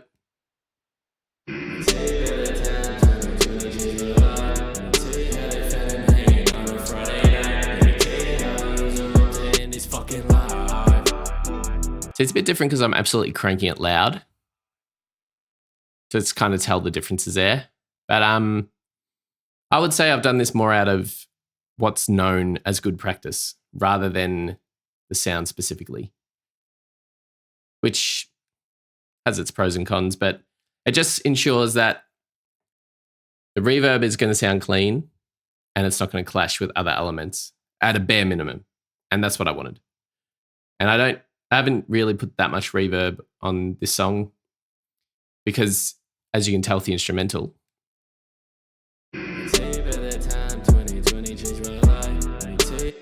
the instrumental has got that piano with a bit of reverb in the background. So I don't need that much extra reverb. And I wasn't going for that. I wanted the sound to be quite close to you and really for you to pick up the lyrics. So that's why there's not too much reverb, except for when the instrumental cuts out and I have that section, which I'll get to. So all those effects are before it hits the reverb, and this is the reverb. And this is mathematically calculated too, because there's a website where you put in the tempo of the song, which is 157, and it tells you what the pre-delay, which is the amount of milliseconds before the reverb starts, and the decay have a relationship, which is the tail of the reverb, so how long the reverb is going to last. So if we were to crank it,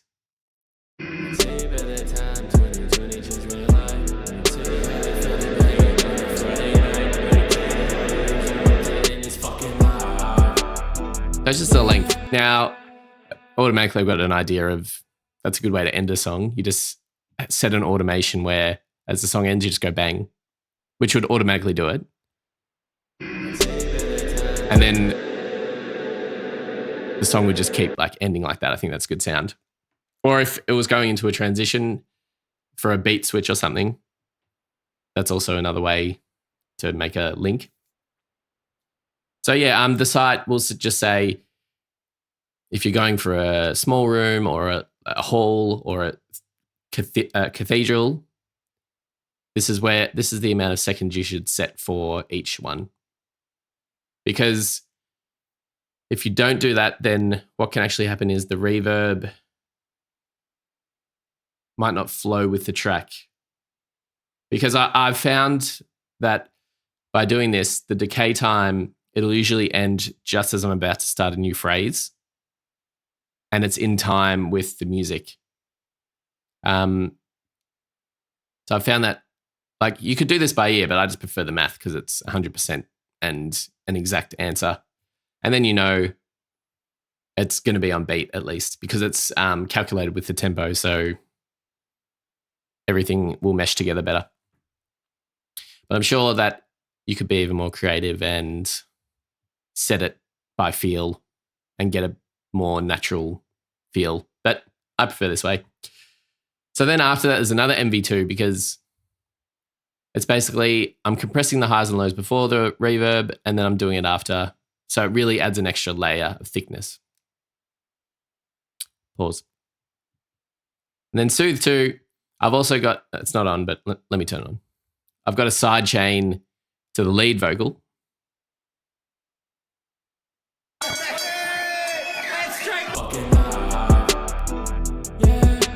So again, when the lead hits, the reverb will be ducked in the frequencies. So again, it just creates more space so the lead doesn't get drowned out by the reverb. Which is also a good reason why I've EQ'd the reverb at the start. Because this also ensures the reverb's not overpowering the vocal by setting that initial EQ. And then this, it's subtle, but it just pushes down the frequencies of the reverb when the vocal is engaged. And then it releases when it stops. So you still get the reverb sound, it just is cleaner. Which again, it means the words will stand out more with the vocal and it will remain centered and at the front for the most part. And having a pre-delay, if there's a slight delay in the engagement of the reverb, that will also create a cleaner relationship between the lead and the reverb because it's not immediately going to get drowned. Like you might get that first half of the phrase, or if you really set it late, let's just see what this does. You could use it as a delay as well. So that can also aid the cleanliness of the vocal in relationship to the reverb.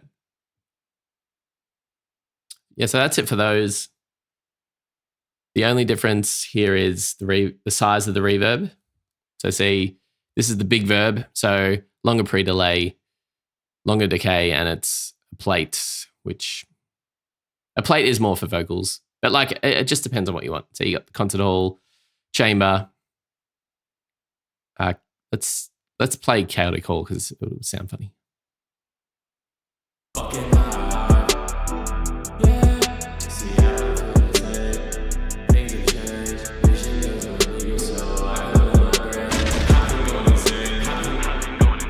So that it sounded a bit like wavy and chorusy, which is what it does with the effects. I'm just undoing a lot of stuff because I can't remember where it ended. Okay, that should be fine. Okay, and this one, now whether this is actually doing that much, what it's doing is, let's turn up real loud actually. Fucking live. Yeah. See, I don't feel the same. Things have changed. Wishing those were illegal so I could blow my brain. I've been going insane. I've been going insane. Yeah, I've been going insane. The point of it is just to create more width by pushing out the volume wider to the stereo field. Because this is where the lead vocal sits. And we're trying to get right out to the left and the right side. If you're listening in headphones, they'll be on the left and right side. So it kind of sounds like it's to the side of you, not in the middle. And that can add to the depth of the reverb if it's pushed wider. Assuming it works. That's just a trick I've heard about and tested. Okay, so then we move on to the doubler, which is very crucial. And you'll see I've got another MV2 to make it thicker. But the doubler is very noticeable. Time 2020 changed my life. Let me tell you how they found him hanging on a Friday night. Let me tell you how he used a rope to end his fucking life. So it really adds a good layer to the side of the signal, just to make the lead, or I put it on the background and the ad-libs as well, to make a fuller sound. So I'll be dead without it. Then we've got this, which this is before that I had it would just sit on the high frequencies to make it sound smoother for the lead vocal. This is just another like layer of texture. But basically we're adding some air and just big and silky to the sound of the lead. So I'll turn this up a lot to give you an idea. Time 2020 changed my life. Let me tell you how they found him hanging on a Friday night. Let me tell you. Time 2020 changed my life. Let me tell you how they found him hanging on. So yeah, it just adds another bit of color to the sound. And just a little bit, because when I cranked it, it didn't sound very good. But you just add a little bit. And that also creates a difference between the lead and the background and the ad-libs. And the key is, or one of the big lessons I learned is, the lead vocal is God, where the others are just supporting. So you want to make the lead sound as good as possible. I mean, you want everything to sound as good as possible, but you want that to be number one in the vocals, that is. And then the background and the ad-lib, like, they don't have to be as thick sounding or colorful, because you've got the lead, which is number one. So I do want to experiment a bit more with more effects on the background vocal and the ad-libs. Make it sound a bit crazy, or maybe even just thinner compared to the lead, just to give it that extra differentiation, but also just have a bit more fun with the sounds that don't matter as much technically. Okay, so we got that. Now this is this parallel compression. So I was saying before about how we're sending the signal. So basically what we're doing is we're using more compression, but we're slamming the compression here, because what's going to happen is, again, I'll play you an example.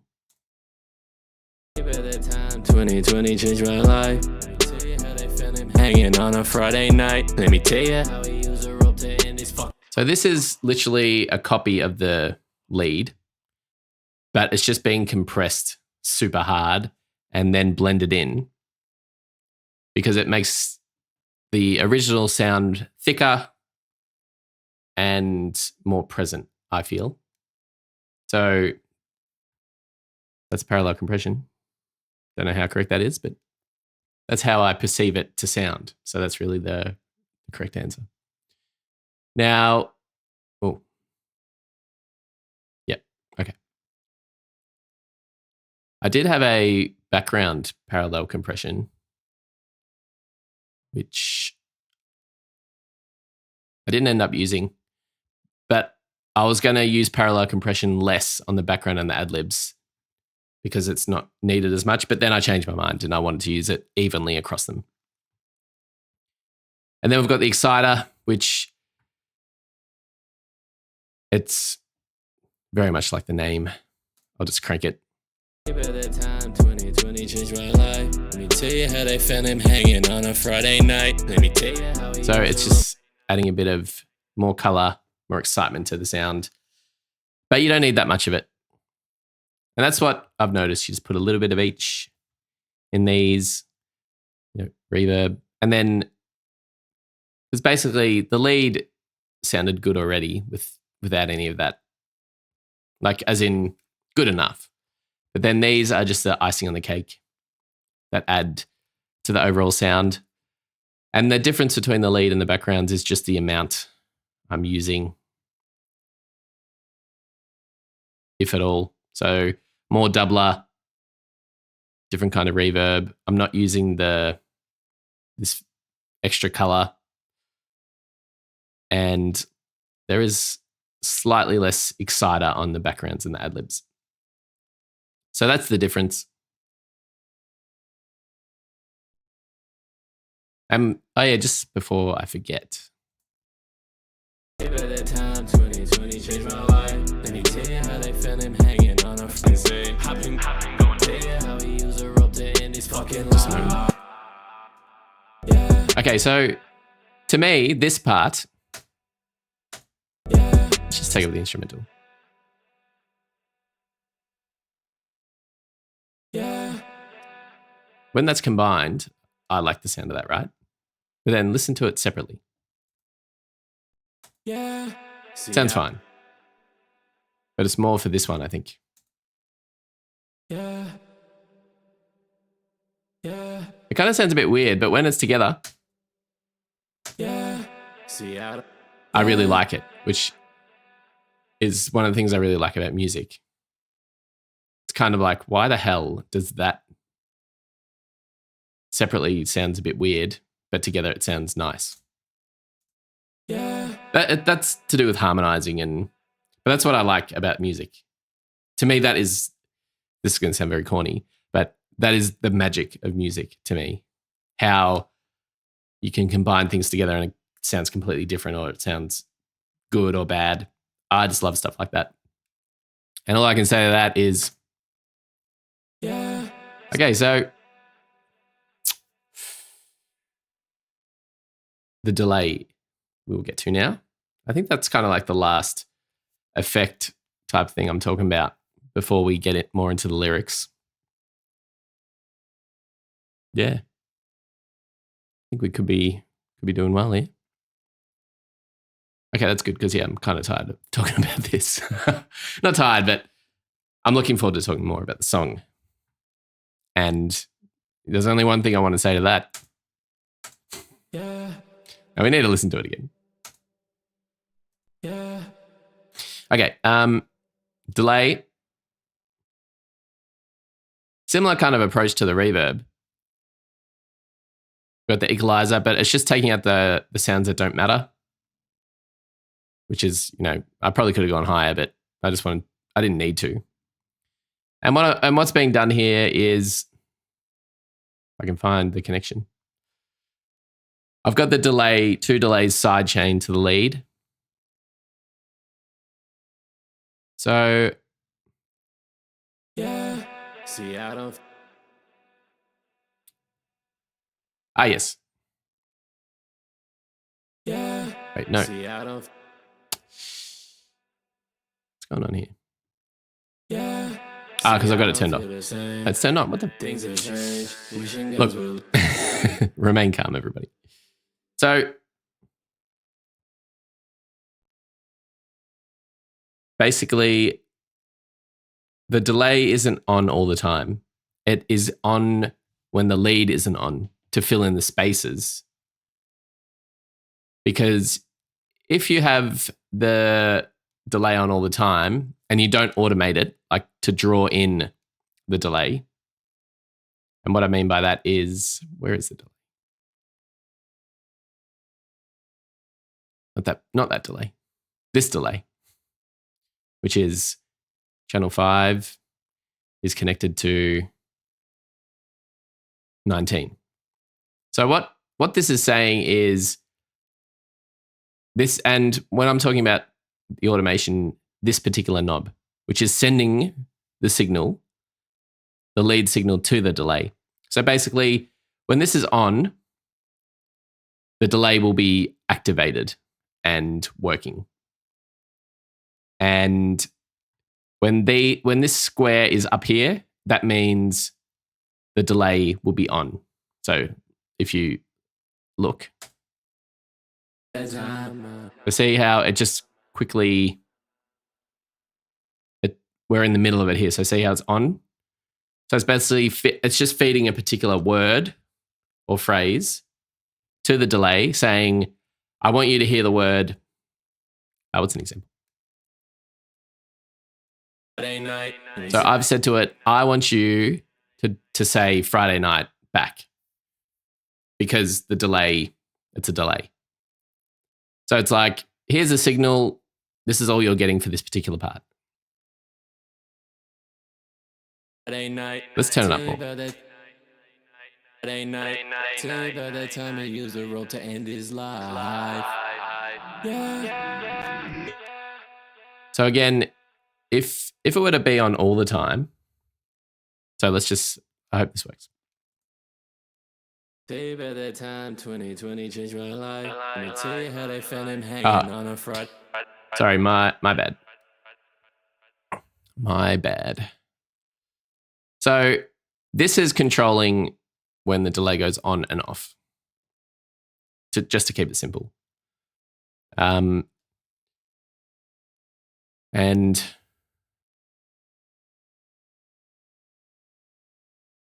I feel like I'm going backwards here, but let's just go back to the actual delay. So this is pretty straightforward. YouTube Shorts. Okay. It automatically picks up the tempo, so you don't have to do the calculation like the reverb, and you can just set the delay to different kinds. So we'll just loop this part. So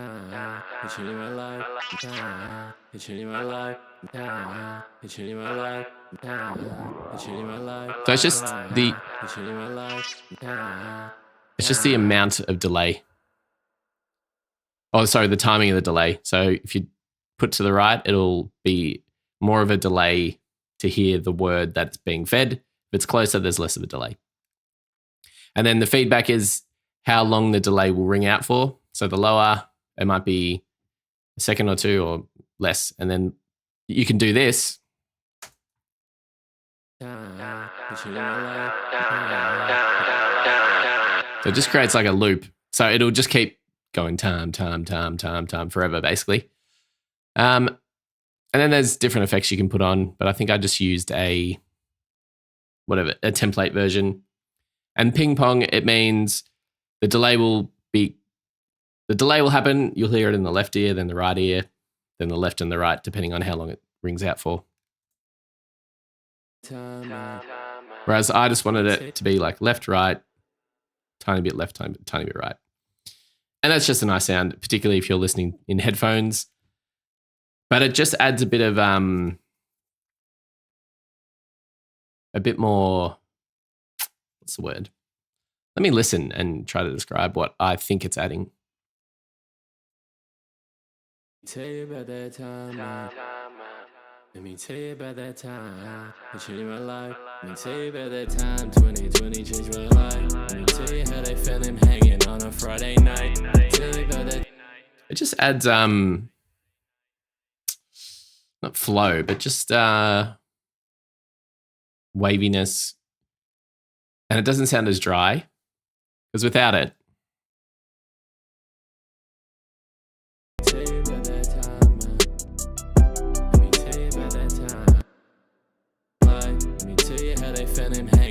Friday night. Tell you about that time he used the rope to end his life. I just like it because it fills the silence between phrases, and it doesn't sound as dead or dry without it on. Well, tea's been going cold. And the other thing is MB2 again, make it thicker. And this is the side chain. So basically, there's two factors in this delay. So I've got the automation set up that it's only going to feed certain words. But then what I also have done here with the side chaining is when the lead engages again, it makes the delay duck the volume. That's what I was looking for. It makes it duck the volume as well. Because although I may feed it words and be engaged, the delay will still ring out for a certain period of time. But if I were, say, singing or rapping faster, the delay you could still hear the delay when I'm delivering the next vocal phrase, which is not necessarily a bad thing. But again, I want the vocal to stay up front. I don't want it to get lost in the delay. There would be instances where I would want it to be lost. I think in one of my new songs, I'm doing that because it kind of sounds spacey and airy. And like you're in a different dimension, kind of. So what will happen is the delay will ring out, and then as soon as the vocal sounds, it's like, oh, I need to be quieter now. And then the volume of the delay gets reduced.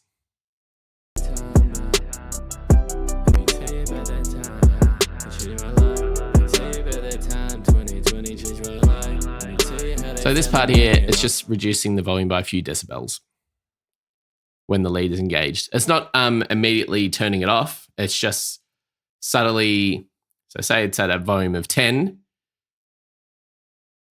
If the vocal engages, it'll go down to a volume of 5 just to make sure the vocal stays on top. That is what I'm talking about, baby. Okay, so we've got that. Then I've also fed the delay through parallel compression as well to make it sound thicker. And I've also, like I was saying, you want all your sounds in the same room, generally. But for the delay, I wanted a little bit of reverb on it to make it sound further away. Because without the reverb, And it's live. I mean, this is just more a stylistic choice. I wanted the reverb to sound like further away in the background. And so by having it on the reverb, it does that. So there's that delay.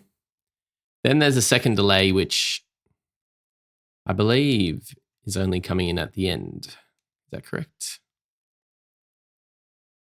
No amount of money can. It's about my well-being. As earlier in the track, I did mention wanting to shoot myself in the head. Yeah, But there's out. The low. things have changed. Wishing those were illegal so I could blow my breath. Just everything that's melting around on the inside. I was in a very low place. Yeah, so I've got this one coming in just at the end. Similar effects. Put the doubler on as well. Oh yeah, so with this delay, I've just put different effects on, more or less. So let's run through them quickly. Cut out some of the low sounds. This is kind of like a 360. It kind of sounds like I'm in your left and right ears with the delay. I was in a very low place. And now we'll just loop this part. Low place. Low place. And now low place. So it sounds like it's a bit wavy. That's the effect of that. And this is just a different delay, which has a phaser and a bit of distortion on. Again, it's linked to the tempo. It's just a different sounding delay. Low place. Let's turn off the instrumental. Low place. And now low place. It kind of sounds spacey. Love the sound. Love it. Then we've got another effect, which is a phaser, I believe. Low place. And now low place. Again, it's just now low place. You know how it sounds. That's what I'm going for. I'm just adding this effect because it sounds different to the other delay. But there was a reason I did it. Maybe I'll talk about that more when I get to the lyrics, but I kind of wanted it to sound not mysterious, but low place. I guess when I'm saying low place, kind of sounds or feels like to me I'm by myself in this. It kind of feels like you're on a different planet or dimension, something along those lines. Low place. And the reverb, I feel like alone as well with that on. So yeah, it just added to the feel for me, which was that I feel alone and I don't feel that great, but I'm also, yeah, it's like putting in the difficult emotions. We'll get back to that though. Then we've got the MV2 to make it thicker. The Soothe, which Low place. that is to reduce any harsh sounds in the delay, I believe. And then this, Low place. And now that's contributing to that wavy, because it's a tremolo sound. So if we change it to fast, low place. so it was like And now I feel where this is more, low place. it's kind of like And now I this feel amazing. So low place. waviness. Whereas the delay throws, Low place. And now I feel amazing. see how this delay, it sounds brighter and narrower, where this one, it sounds a bit warmer and has more lower frequencies. So that just ensures there's going to be less clashing between the delays, but it also provides a different feel. And because this is at the end of the track where I don't really mind about the, maybe I do, but like for me, if the track's going in the kick and the 808, they're very important sounds and I don't want them to be clashing. So because we're at the end and it doesn't really matter that much, I'm happier to have these lower sounds in because it adds to the feel, but also because it doesn't matter if there's clashing and it doesn't sound like it's clashing because it's only a short period. But the instrumental is different at this stage, so I'm comfortable having that in there for what I want. Yeah. I was in a very low place. And now I feel amazing. So maybe it was getting it all out. Yeah. Yeah. So that's is that all the effects? All the effects in this context. Yeah, it is. I've got another hour. Oh my goodness. All right, I'm going to take another break. And then we're actually going to talk about the lyrics, even though they're kind of self-explanatory. So we'll talk about the lyrics and also just some maybe things I've done with the instrumental and also why I've done them or how I've done them. An Easter egg in there relating to Star Wars, which not many people would be aware of. So I'll see you soon. And if you felt so low you don't wanna live anymore, did you rather pick your jaw up from the floor? Did you rather come back? Oh no, I don't know. I can't. And I'm reflecting on the way I treat myself. If you said the same things to me, you would fall. If you did the same things to me, would not call. No amount of money can solve it at all. Let me tell you about that time. We're back, ladies and gentlemen. Just finished watching the Thunder vs. the Wolves. Sorry. So we'll continue the mission. So now let's talk about a bit about the lyrics and just the song itself. So basically from the chorus, I would say, is where we're up to. Okay. I get the instrumental. Kelvin, I don't know who Kelvin, I don't know who Kelvin is.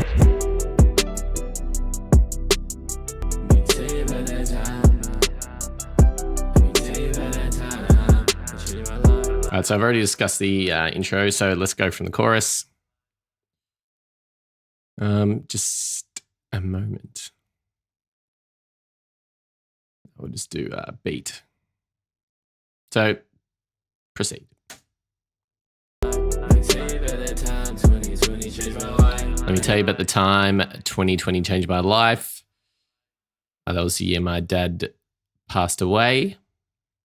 So yeah, a lot of these lyrics, there won't be any deeper conversation needed because they're quite raw and straight to the point. Usually, I think more in the verse, there are some more nuanced lyrics.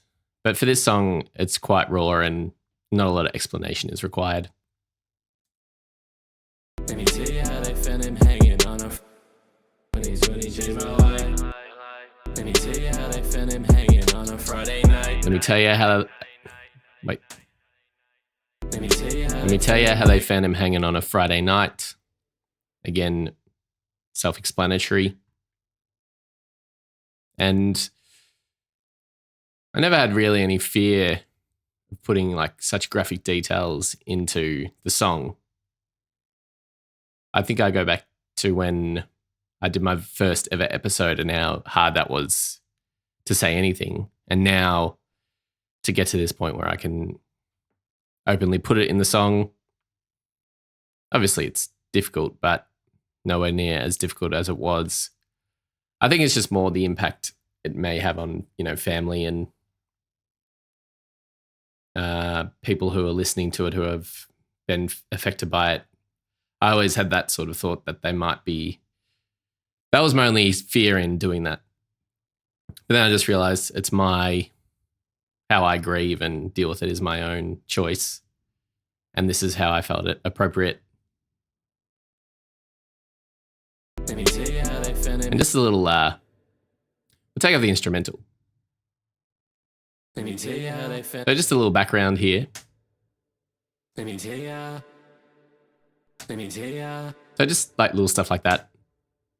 Let me tell you how they found him Added with the lead just makes a nice sound, I feel. hanging on a Friday night. And I'm hanging on a Friday night. Let me tell you about that. Sorry, I'm just trying to get where I'm up to. Let me tell you about that time he used the rope to end his life. Let me tell you about the time he used the rope to end his life. Again, stressful, but just so raw, the lyrics, because there's nothing to explain, because it's just direct. And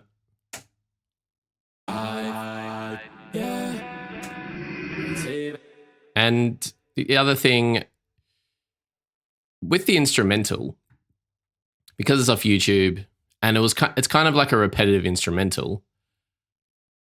Because of that, and because I can't remove, say, hi-hats or snares or change the beat that much, sometimes just adding a little bit of silence makes things more interesting. And that's what I've done here. And then this little transition, it's just, if we take off the vocals,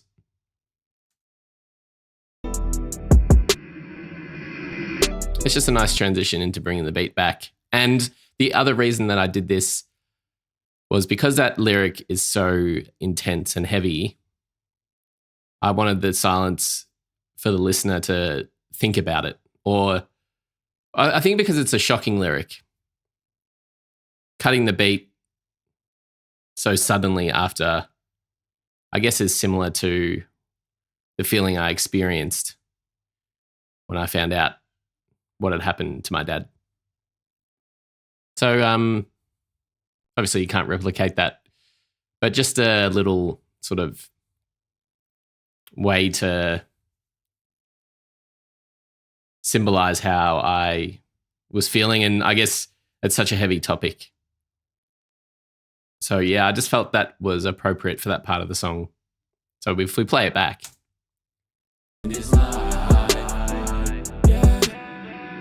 Yeah, I just like how that, I liked how that sounded.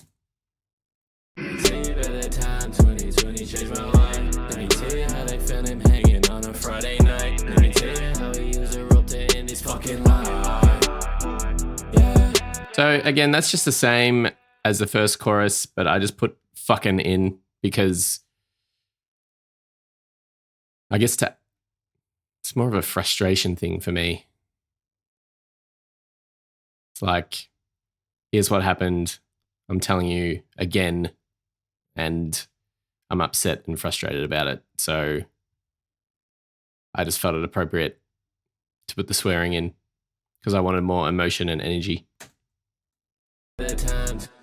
And this part, On a Friday, but the time 20. that's the way I say time, it reminds me of South Park for some reason.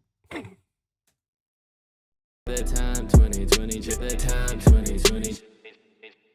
Not sure why, but I think the enunciation of it.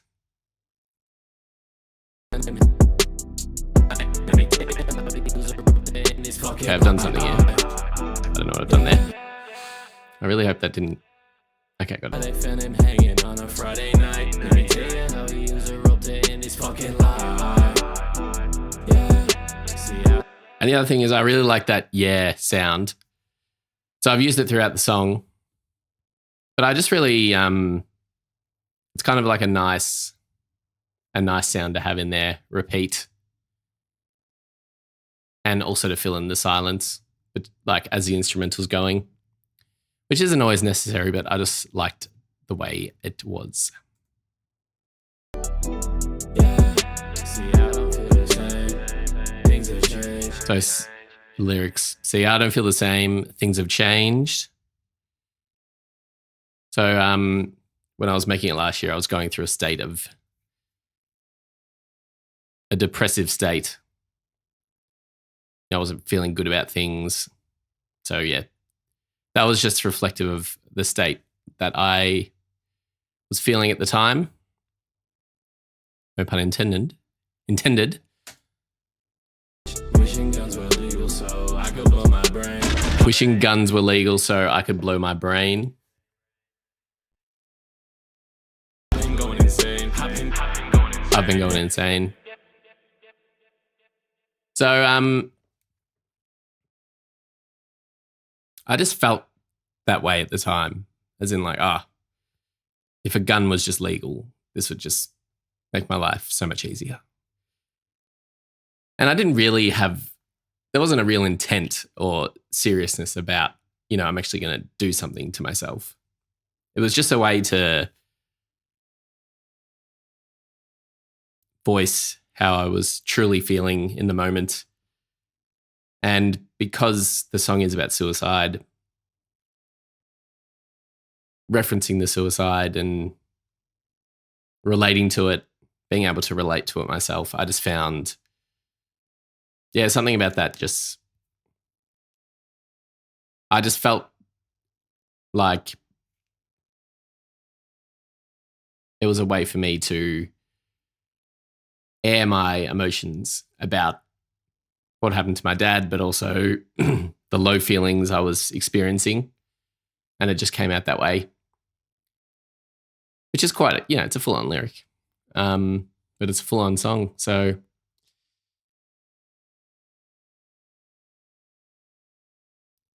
carrying on. So this is my probably favorite part of the song. So Legal so I could blow my brain. I've been going insane. So, as people may know, I am a Star Wars fan. And I wanted to add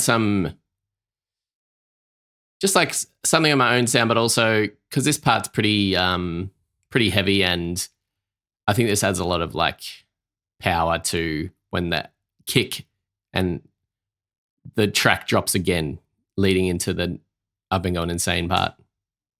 I could blow my brain. I've been going insane. I've been going insane. And what I've done here is I've got an equalizer, cut out all the low end, again, sounds that we don't need, and just put a compressor on just to like thicken it up. But this is actually one of the effects from Star Wars when if we take it off. So usually if something's exploded or attacked, this is one of the noises. And I just rolled off a bit of the volume into the second half of the sound because I didn't want it to tail out. I just wanted to hit with that first bit. But if we open it up a bit, you'll see that there's other effects. TIE fighter. Something blowing up. Oh yeah, it keeps going. Another explosion. So I just got that off YouTube. It was just like a compilation of Star Wars sound effects. And that's probably my favorite of the sound effects. Apart from when if you've seen Star Wars, if they exit hyperspace or enter hyperspace, there's like this sound effect, which I really like. But this is up there. So yeah, just in case you weren't aware. So I put that in there. Little Easter egg for myself, I guess.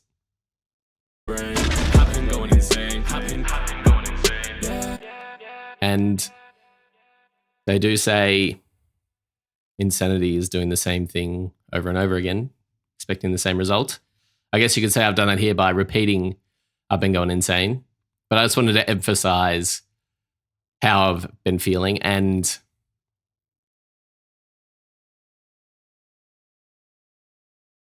oh yeah, because if I've been going insane, I've been going insane. And then continuing on saying, yeah, I've been going insane. So really just explaining how I felt like this was like an internal state that I was feeling, and I was just like, oh, I feel stuck in this state. So I feel like I'm going insane. And the only change with this part of I've been going insane.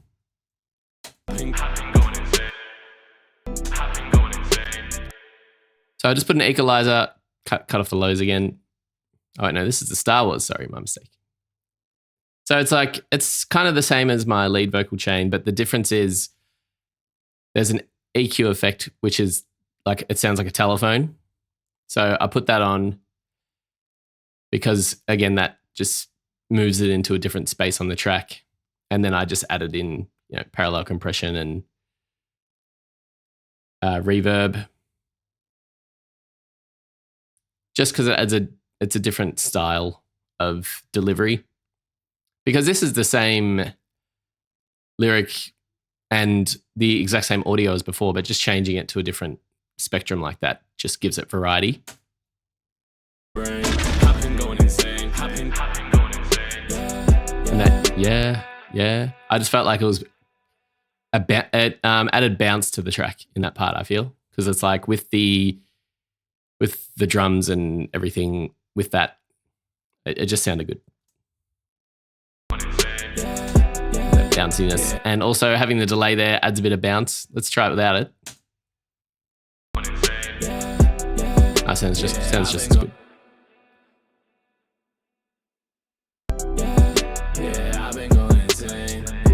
And that little line there was nice. All right.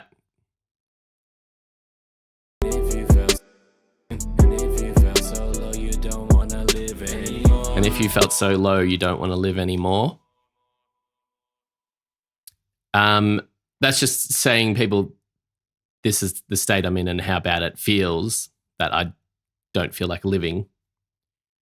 But also calling out people who have also felt the same. Because it's kind of like, and if you've felt this way. So it's kind of voicing how I'm feeling, but also if there's people out there who have or are experiencing the same, then you can relate to me. And if you felt so low, you don't want to live anymore. Did you have to pick? And most of the time, it's like I'll do the lead, and then the background or the ad lib. It will depend on the word I want to emphasize, or if it just sounds good, really. But usually it's the end phrase. And sometimes the delivery is different and the timing's different. Other times it's exact. But in this case, let's listen. Yeah, it's a bit different. So continuing. Did you have to pick your jaw up from the floor? Did you have to pick your jaw up from the floor? Because putting, saying something as direct and intense as like, oh, I don't want to live anymore. That lyric was just for people who maybe, I don't know, I come across as quite, I wouldn't say carefree, but easygoing, and I'm usually smiling most of the time. So perhaps some people who have listened to that lyric might be shocked to hear that I do, or I've had these feelings before. Did you have to pick your jaw up from the floor? Then it is. Did you have to come back? Oh no, I don't know. So did you have to come back? Oh no, no. I can't. So that's just talking about my own journey back from 2020 with my dad's passing. So it's like, have you experienced this before? Have you ever had to come back from something so tragic and devastating? And the initial part is I'm saying, it's like I've come back. But then at the end, I'm like, I can't do it at the moment. I can't continue this journey of returning back to a state of feeling good or grieving or recovering from the traumatic thing I've experienced. Did you have to come back? Oh no, I don't know. I can't. And just put a little reverse reverb in there and just a couple of stutters, which is, let's play it with that and the reverse. Very subtle, but it just connects. It connects the previous phrase, or it connects the last lyric with the end. I think you know what I'm talking about. I don't know. I can't.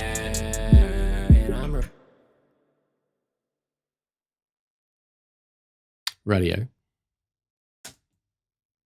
And I'm reflecting on the way I treat myself. Now, let's talk about what's going on with the instrumental here, because this is deliberate.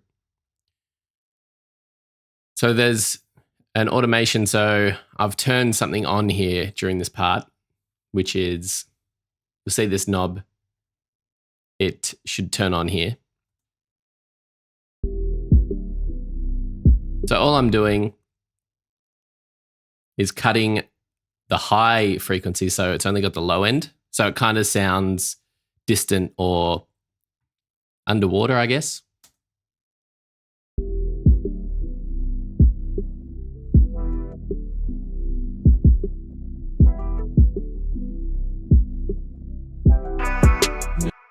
And so I did that because I wanted variety in the instrumental, because before I was saying how you've only got one pitch with the completed instrumental. So I just wanted to add variety. But by doing it like this, it makes the lyrics more prominent because you're hearing less of the instrumental. And then these little things.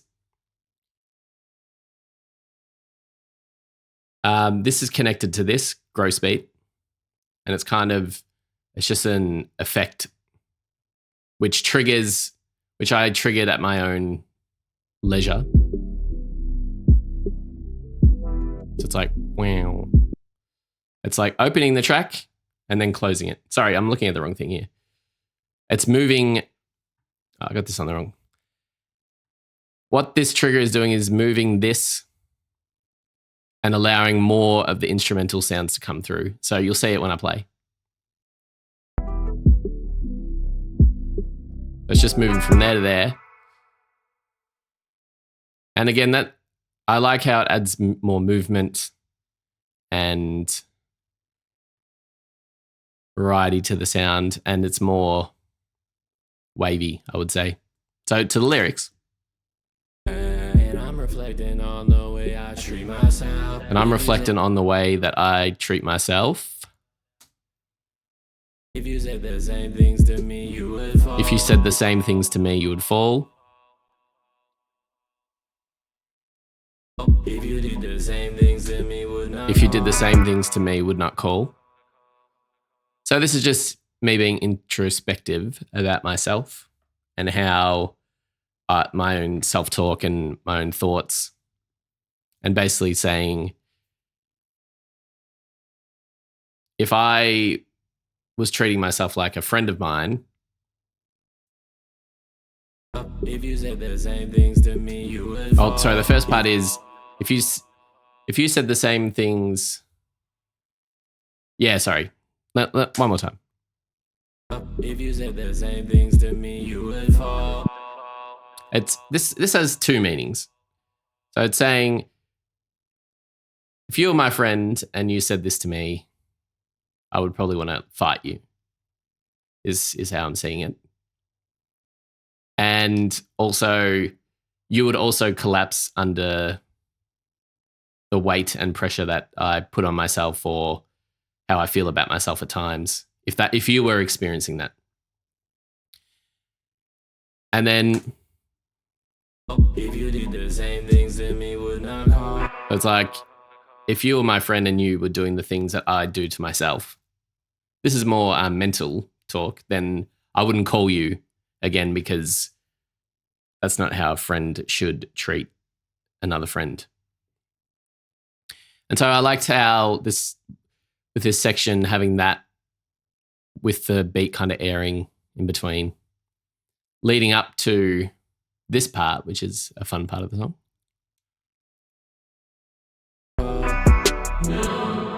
So it's just saying no, but what I did with this one, I just pitched it up. So if we reset it,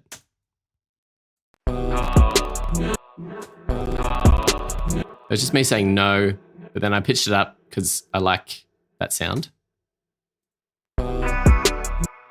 Then I believe I used a similar thing for this part again.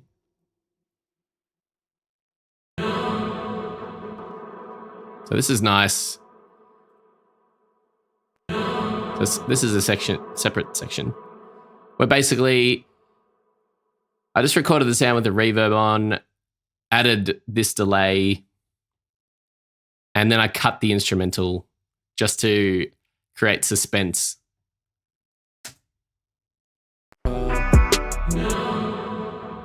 you can hear the tremolo, it's like going dun dun dun dun dun dun. And because the tremolo's in time with the tempo, it fits nicely.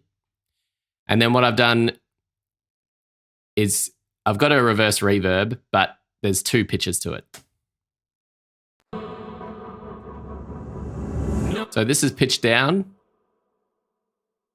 It's right. I must have recorded it pitched down. But again, it's just like, if you take this out,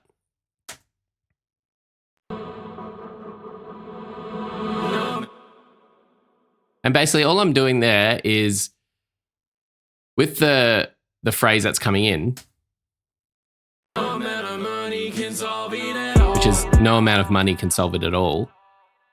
All I've done is take the very beginning of the phrase, so either the n or the no, then fed it through my reverse reverb thing that I do. I won't explain it just because it's not necessary. But it's just it just catches the first part of the phrase, then adds all this reverb to it. Then you reverse it. And then if you line it up properly, or like, it depends how you want to line it up. But if you line it up, the start of the phrase with the N reversed will bleed in perfectly as the no starts, which if you listen, you can tell. So it's like, no amount of money. So I first learned about that because Travis Scott does it on his songs. And I like it because it adds more energy and it's a good way to fill silence. And also it's just a nice sounding effect. Now, originally what I actually did was I was just going to have the instrumental playing like this.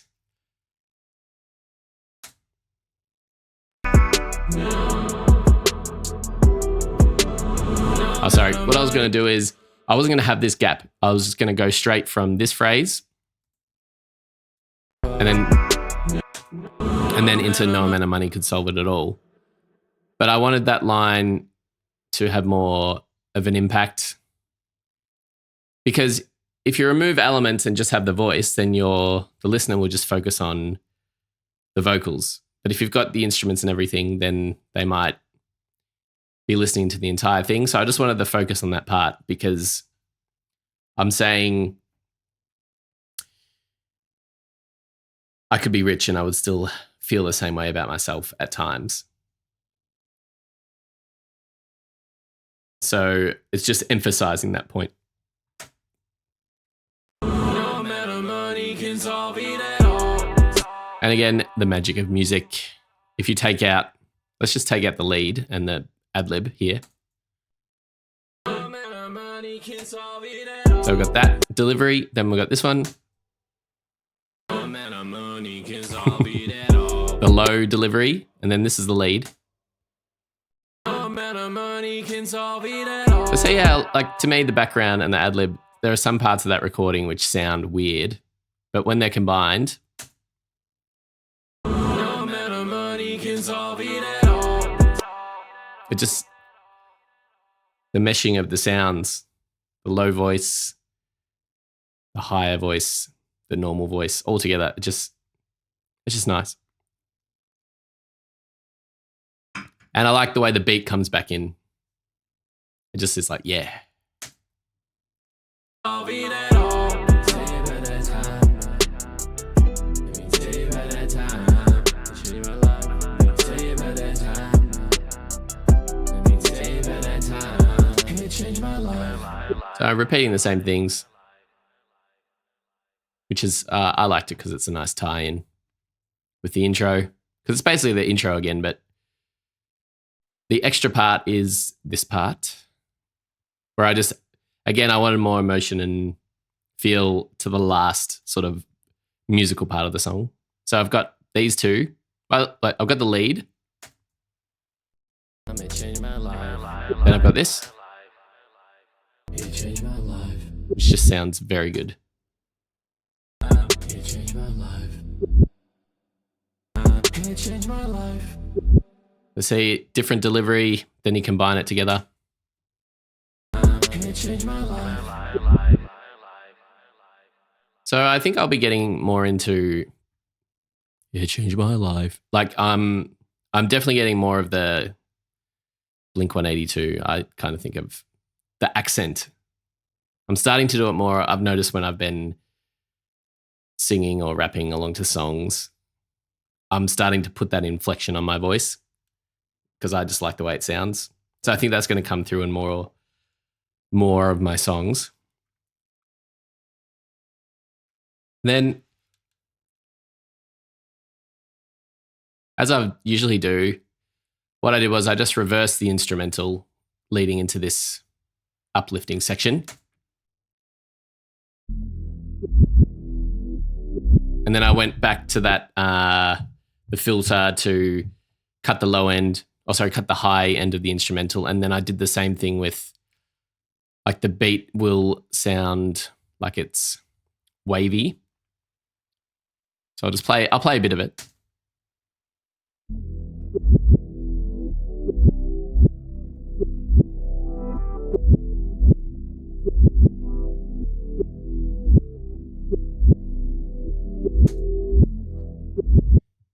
Good thing about reversing the instrumental is it completely changes the sound and feel of the track. And having that, just the low end, it just adds a atmosphere to me. It's kind of sad or murky or mysterious. Mysterious, I don't know if that's the right word, but there's just a feel to it that I really like. And just adding those little points where the beat comes in and out, I just like how there's movement there. And then this part,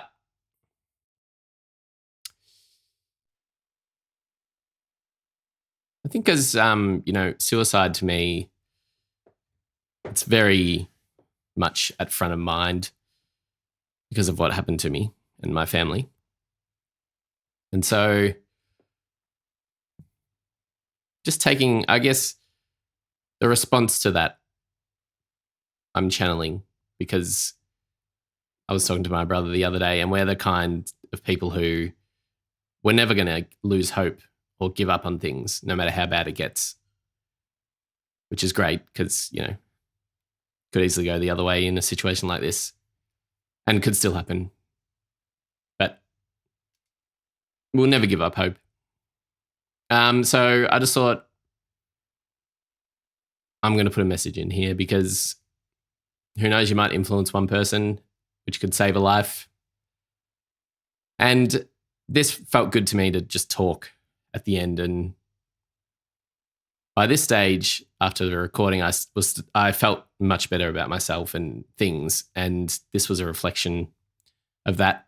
And I was basically trying to send a serious message of don't commit suicide, but in my own way, which is relaxed and funny, because in these parts there's funny parts because I'm talking about, I did say I was going to shoot myself in the head. So let's just play it through. Change my life. Now, if you are thinking of killing yourself, please don't do it. And because I've asked nicely, you have to listen to what I say. Yeah. Now, I know there might be some concerns about my well-being, as earlier in the track, I did mention wanting to shoot myself in the head, Yeah. but there's no need to be alarmed. This is just me venting, and it helps get the feelings out, the low feelings, just everything that's melting around on the inside.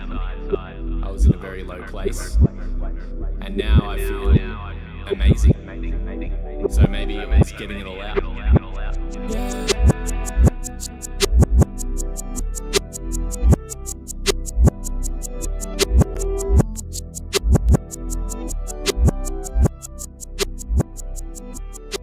So not much to explain there. You know what I'm saying. But yeah, the delays add a good ambience to the sound.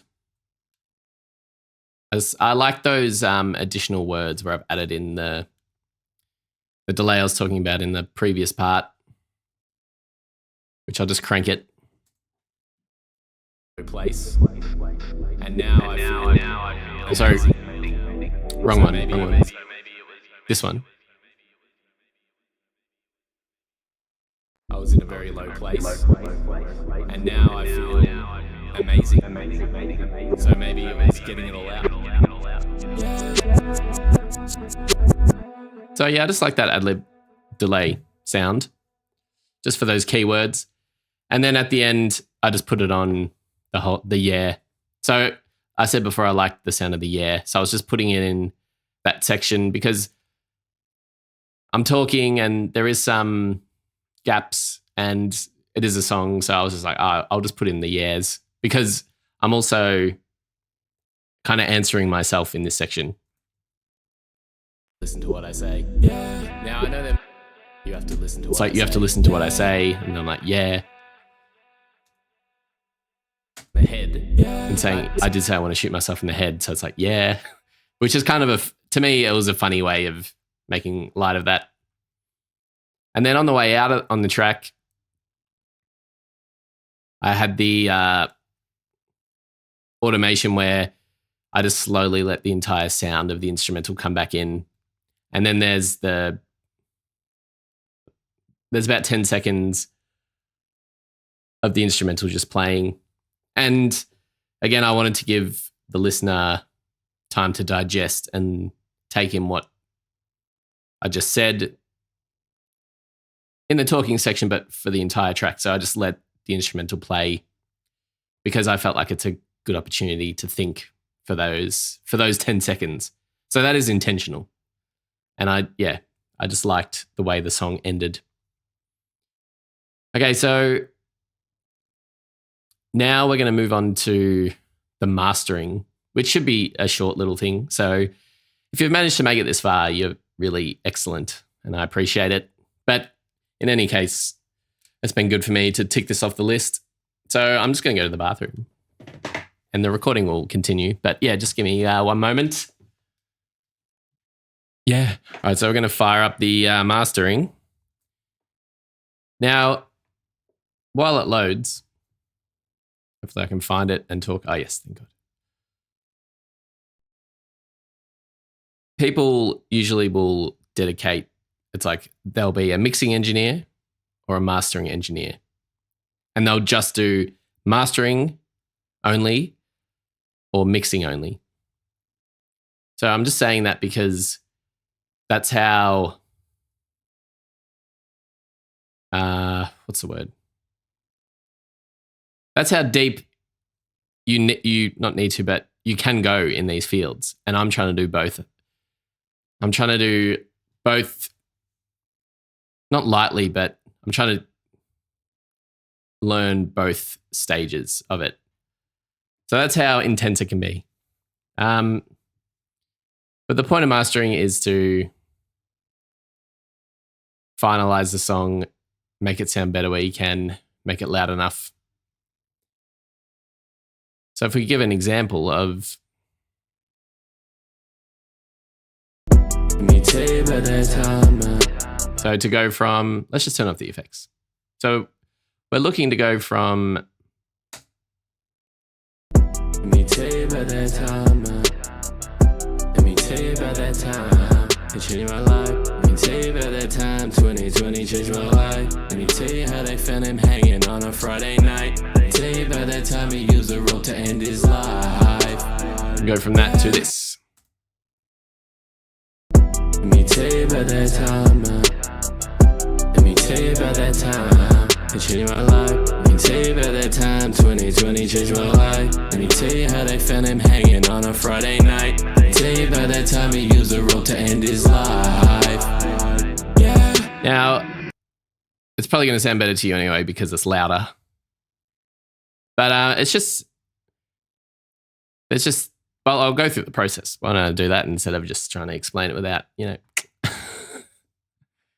and trying to work out why is there a gain automation thing here? It's a good question that I may not know the answer to. Tell you about that time he used.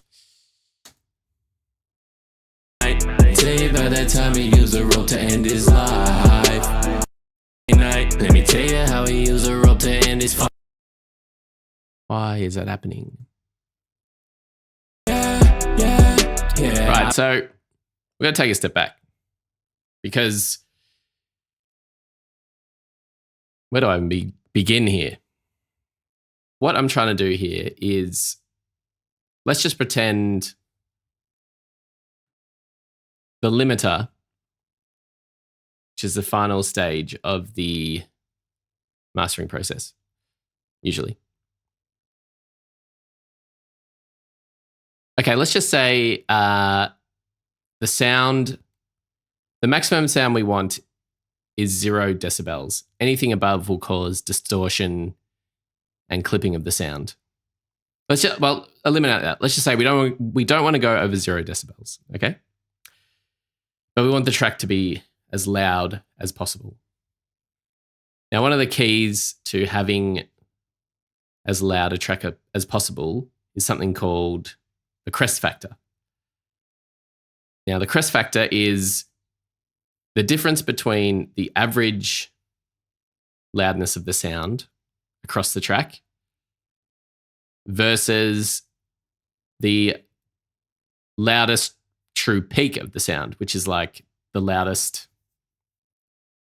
I think they measure it by, it might not even be like a time thing. It's just the loudest spike on the track. So, for example, if the loudest spike on the track was minus 0.5 and the average loudness of the song, right, actually, just for simplicity, the peak was the peak was minus 1 decibels and the average loudness of the track, or the reference sound, or whatever you want to call it, is minus 21, then there is a crest factor of 20 because minus 21 minus 1 is 20.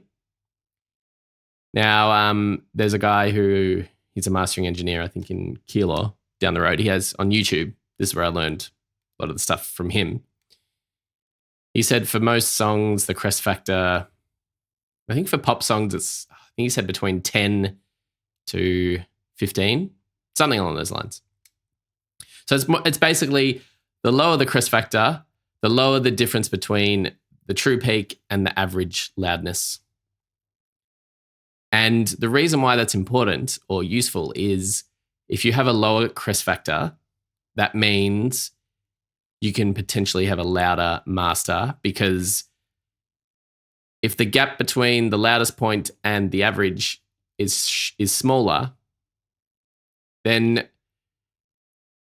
using a limiter, which is basically a compressor, but just to keep it simple, a limiter is the roof. And if any sound goes over the roof, it's going to be compressed and the sound will be affected. So it's basically going to squish the sound. And because I've already used a lot of compression, and I'm sure that the person who made this instrumental has used compression and all kinds of effects, it will make it sound less dynamic when the limiter's engaged, potentially. And it can just create a flat track, and you can lose some of the nice sounds that you've created, because if it's squishing it, then you might lose, I don't know, some of the tail or the reverb, or the voice might sound different. Because my goal when going from a mix to master is I just want to keep everything the same except just make it sound nicer. And so when I'm limiting, I don't like too much limiting because it affects the sound. So the reason the crest factor is important is because if my true peak is 0.5, minus 0.5, then as soon as I increase the gain by 0.5, I'm hitting the roof of 0. And if the average sound is only 20 dB, then the average sound's only gone up to minus 19.5 dB because I've hit the roof sooner than I potentially could have if I did some different things, which is what the mastering process is for. But say my true peak was minus 5.5, then I could increase the gain before I hit the roof by 5.5.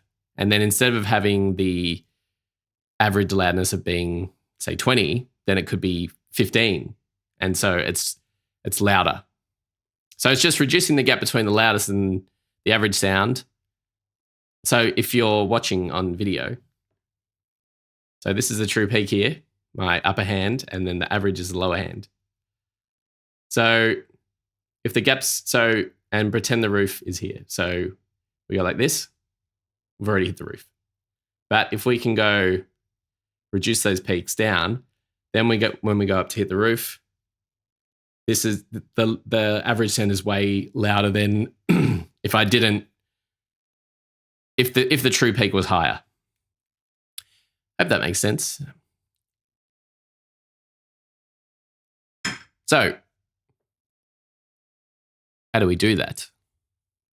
Usually you'd use something called a clipper, but in this case I went a bit crazy because the guy used it as an example. There is a different app.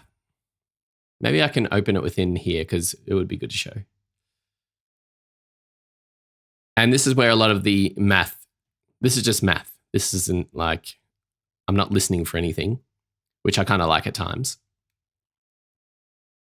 Okay, I don't think I can. But basically, there's this, it's a mastering plugin called Ozone. You load up the track in there and it automatically, and it'll calculate, like, say there's like 48,000 samples, or I think that's right, in a song.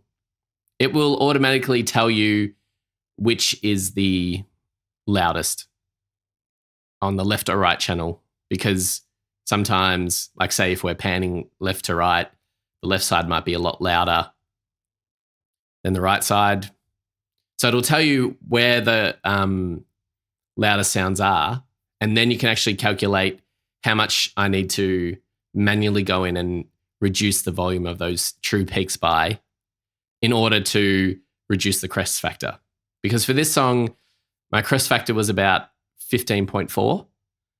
And by reducing the true peak down, I think it was, I can't remember the exact volume, but what I was able to do was get the crest factor down to 14. So then that gave me an extra 1.4 decibels of room to make the track louder. if that makes sense. And so I was going in manually and I would find the sample, then I would literally be like, okay, so this one's coming in at minus 1.5. The average is 18.4. What's that minus that? And it would tell me, and I also use ChatGPT to give me a table saying, if the figure is 0.8, like say minus 1.5, how much do I need to turn that sample down? And then I did that for ages until I got the crest factor down to where I wanted before starting the mastering process. But I'm not going to do that anymore because in future you can use something called a clipper, which the way you set it up is it will automatically detect what the true peaks are, and you can have it turn it down, engage, which is basically it'll shave off or round off some of the peaks rather than chopping them hard. It depends how you use the setting. But it basically, the clipper won't necessarily or minimally affect the sound of your track, but it will provide you with that extra headroom before you push it into a limiter. So that's just a good lesson that I learned. So moving on. So you'll see how I've marked these things. So true peak end. What's this? Momentary max end. So essentially, these are just trigger points for me to do the mastering in terms of volume. Because if you find out, okay, this section of the song. Yeah, see, I don't feel this. Yeah. That section of the song is like where the loudest individual point is, I think. I think that's how I recall it. Yeah, the true peak. So this point here is like the loudest. It might be over a 3-second period. 42. Yeah, that sounds about right. It's usually over a certain period of time. And so I know that because this is one of the louder portions of the track, when I'm using my limiter, which is the ceiling, if I want to say I want the limiter to reduce, or I only want the limiter to work a little bit, I can set the amount of limiting because I know that's the loudest point. So any other parts of the track, I know that it's either going to be just under or the same or no amount of limiting. This is just like the max limiting, basically. It might make sense when I get to the actual limiter. And then we've got this part, Going insane. which is no surprise. So, wait. Going insane.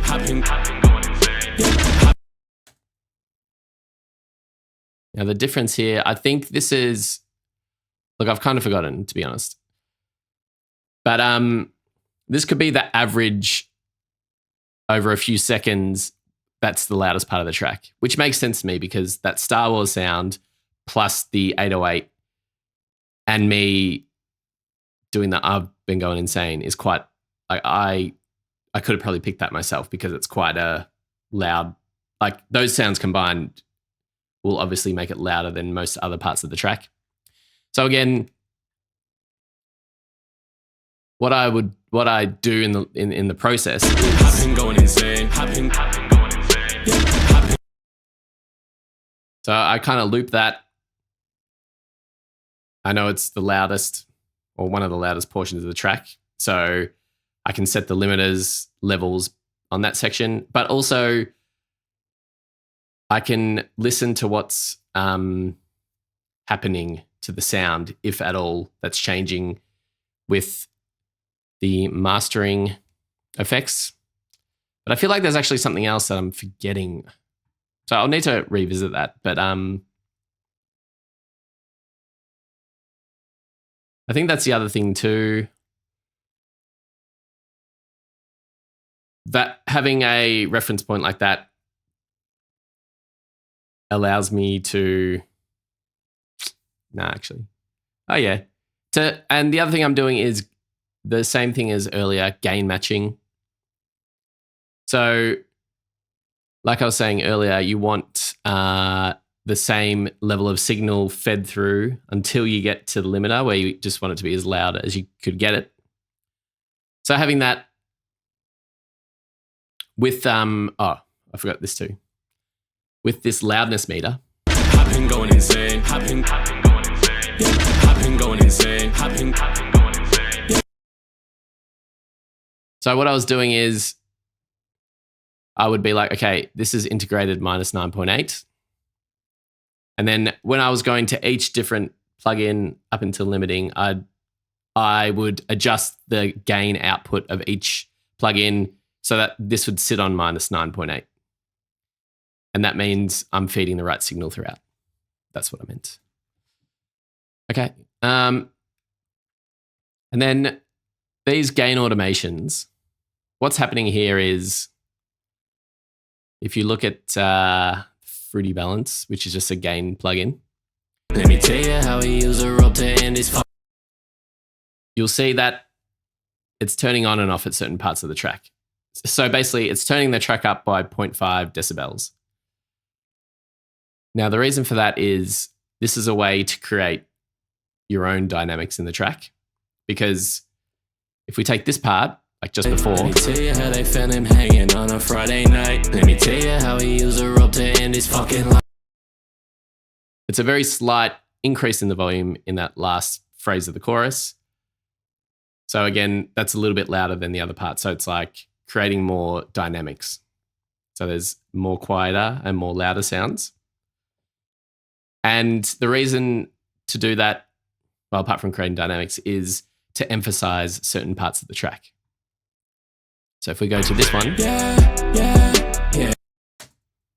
because that's like my favorite part of the song, that and I was talking about how bouncy it is. I wanted to emphasize that, so just turning it up a little bit for that section.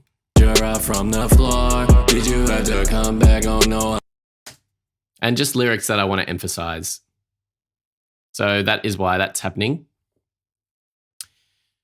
Okay, let's get into the mastering. So again, this is just real basic principles that I'm putting in. And it's like, I don't really know that much or that well. I don't know that my knowledge of this is quite basic. So it's just I'm doing basic things and maybe it'll improve over time. But it's enough that it's making a difference to the track. So,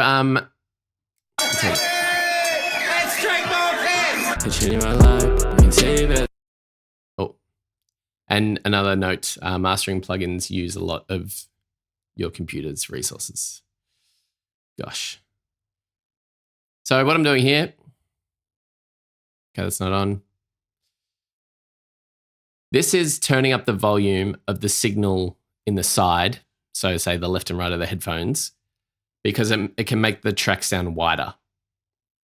Now, they do say with mastering, little subtle changes are the way to go. You don't want to be doing like crazy changes because ideally you've done all that in the mixing process. You've got a particular sound, everything's set and done, and this is just the icing on the cake.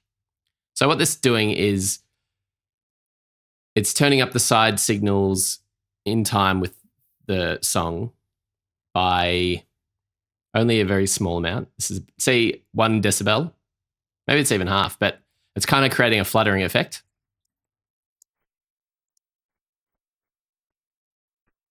Found him hanging on a Friday night. Very subtle, but again, adding a bit more movement to the sound and to the sides, make it sound a bit wider. And the next step, Streaky side setting. There's this guy Streaky on YouTube. I copied some of his stuff too. So the other thing about using an equalizer that is interesting. So I'm boosting at the 2000 mark by 0.5. And is that? Yeah, stereo. I'm boosting by 0.5 there. And then at the 500 hertz, I'm reducing by 0.5. Now,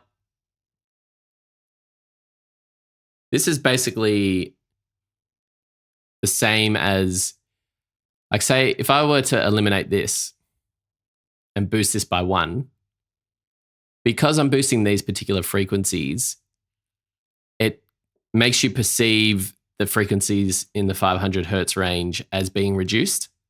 Because, for example, if I were to boost the low end of a song, let's just do it now. To change my life, let me tell you about that time 2020 changed my life. Let me tell you how they found him hanging on a Friday night. Tell you about that time. I don't even know if I can hear that properly. But if I were to boost the low end, it would make the track sound maybe muddier or warmer. Whereas if I were to reduce the low end, it would make the track sound brighter, because you're taking out more low frequencies, which makes you perceive the high frequencies more because there's less of a balance. So what I'm doing here is, it's just the same thing. Instead of going up by 1, I'm just doing up by half and down by half. And I believe that was because it doesn't change the sound as much as if you were to just go a full dB with this. Because it's like the more you boost or cut in the mastering, the more you're adding or taking away. So if you can do it subtly and get the same effect, then it's like, well, if you can do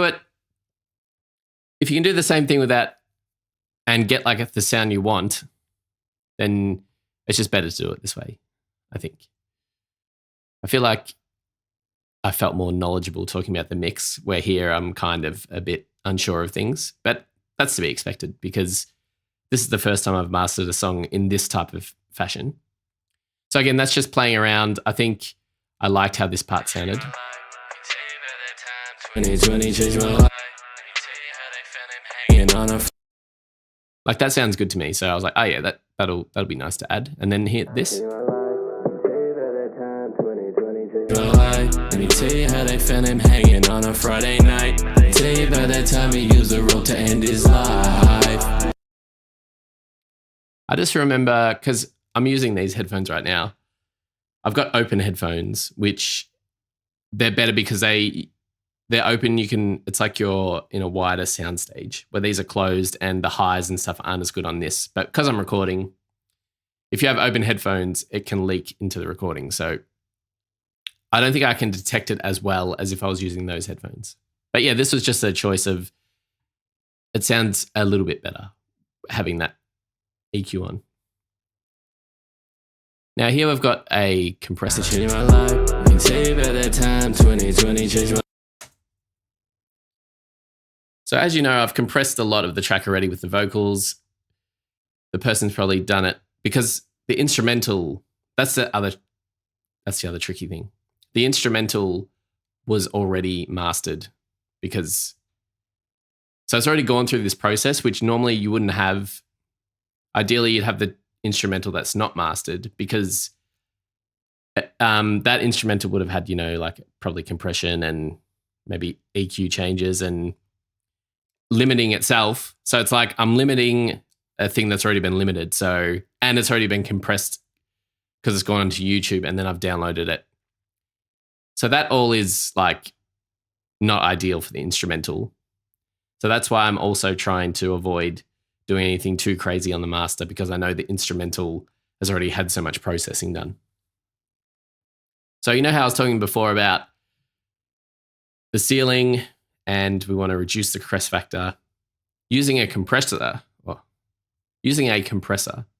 is also another way to be able to reduce your crest factor and give more headroom. Because if you look at here, the compression meter, Let me tell you about that time 2020 changed my life. Let me tell you how they found him. it's just ticking maybe, I don't know, is it 0.5? Is it 0.3? So it's listening to the track and say when the kick or the snare is hitting, which are a bit louder, it's going along and it's hearing that, and then it's reducing the volume of that. But what is also doing with this particular compressor, it has a certain sound. It's like analog gear. It creates a kind of texture or color. So I basically just copied this setting off someone on the internet.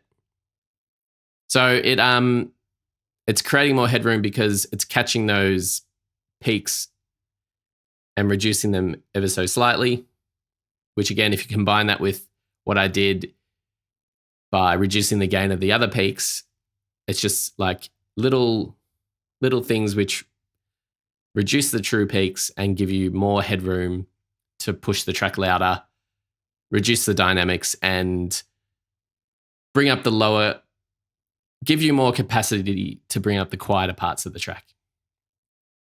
So it's just a very light thing, but use the road to end makes his a difference. life. Yeah. Let me tell you about that time 2020 changed my life. I can't really hear it, but So I could blow my brain. I've been going insane. it's doing what I like. I wasn't necessarily going for a particular sound with this, but I wanted it to just trim a little bit of the top end, because like the compression doesn't actually cut off the sound. It just squishes it a bit. But that's why it's ever so slight, because I don't want to change too much with the track. Now then we got the exciter, which is basically, it's the same as what I put on the vocal, but this is just across the entire track.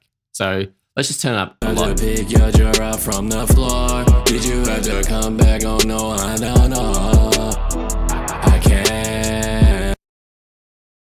So it adds, to me, it sounds nice and smooth and just adds a bit of gloss to the track. But again, you don't want to go too much because it can change the balance, or it might make it sound harsher, or whatever the case. Let's just turn up to the max. Had to pick your jaw up from the floor. Did you have to come? Had to pick your jaw up from the floor. Did you have to come back? Oh no, I don't. So it changes it. But yeah, I just found that was a nice addition to this one. Then we've got soothe. So before it hits the limiter and the maximizer, which is making it everything as loud as possible, I just wanted to remove some of the unnecessary frequencies. And this is very subtle too, because again, you don't want to be taking away too much on the master, or you don't want to be doing too much craziness. So just little subtle things.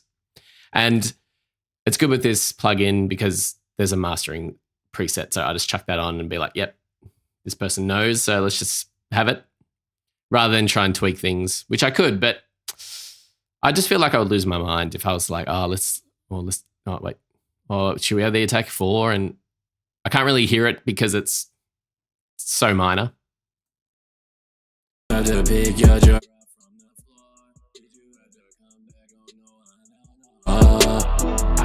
Don't know if you could really hear that, but yeah, just taking out some of the unnecessary sounds, I guess. Or that sounds that might be the resonances in the entire track. So parts where the instrumental and the vocal might be sitting in the same frequency range. I think that's how it's described. Or it's like let's bring up the equalizer. There might be like a sound in the, say, 100 hertz, 224 hertz. It'll detect, it's like there's resonances there. So let's turn that down a little bit. Ever so slightly though. Okay, now we're up to the limiter. Now, because a limiter is similar to a compressor, again, and because they have a particular tone, splitting the work of the limiter across two just means you're not impacting the sound as much, or you're not putting the character of a particular limiter, like you're not making that limiter sound stand out too much. It's just the work is split between, and the mastering guy said the Ozone vintage limiter and the maximizer is just art and gives you like a little bit more headroom. And he has like these wavelength things and like studies and like calculations. Like he is a real genius. Is he a genius or he's just learnt a lot? But yeah, so the first limiter, we're taking off the last Had one. to pick your jaw up from the floor. Did you have to come back? Oh no, I don't know. So what is happening here is modern vintage limiting with increased clarity and presence. That's just the tone of the limiter. Because let's just push it real hard. Pick your jaw up from the floor. Did you have to come back? Oh no, I don't know. That actually sounded quite good in like a bad way. So the ceiling I set at 0. So what it's saying is, and the threshold is minus 9.2. So basically it's basically any sound that goes over this threshold, the signal will start limiting, which is basically compressing the sound. So you'll see it's usually when the kick and the snare hit. From the floor. And one of the principles is with your limiter, it should only catch the transients, which is the kick, 808, the snare. Because if you start pushing it more and it starts catching the vocal and the melody and things, then that's going to alter the sound because it's starting to squish it. So if you just catch the transients, what it's doing there is it's just turning it down by minus 0.5 dB as it hits.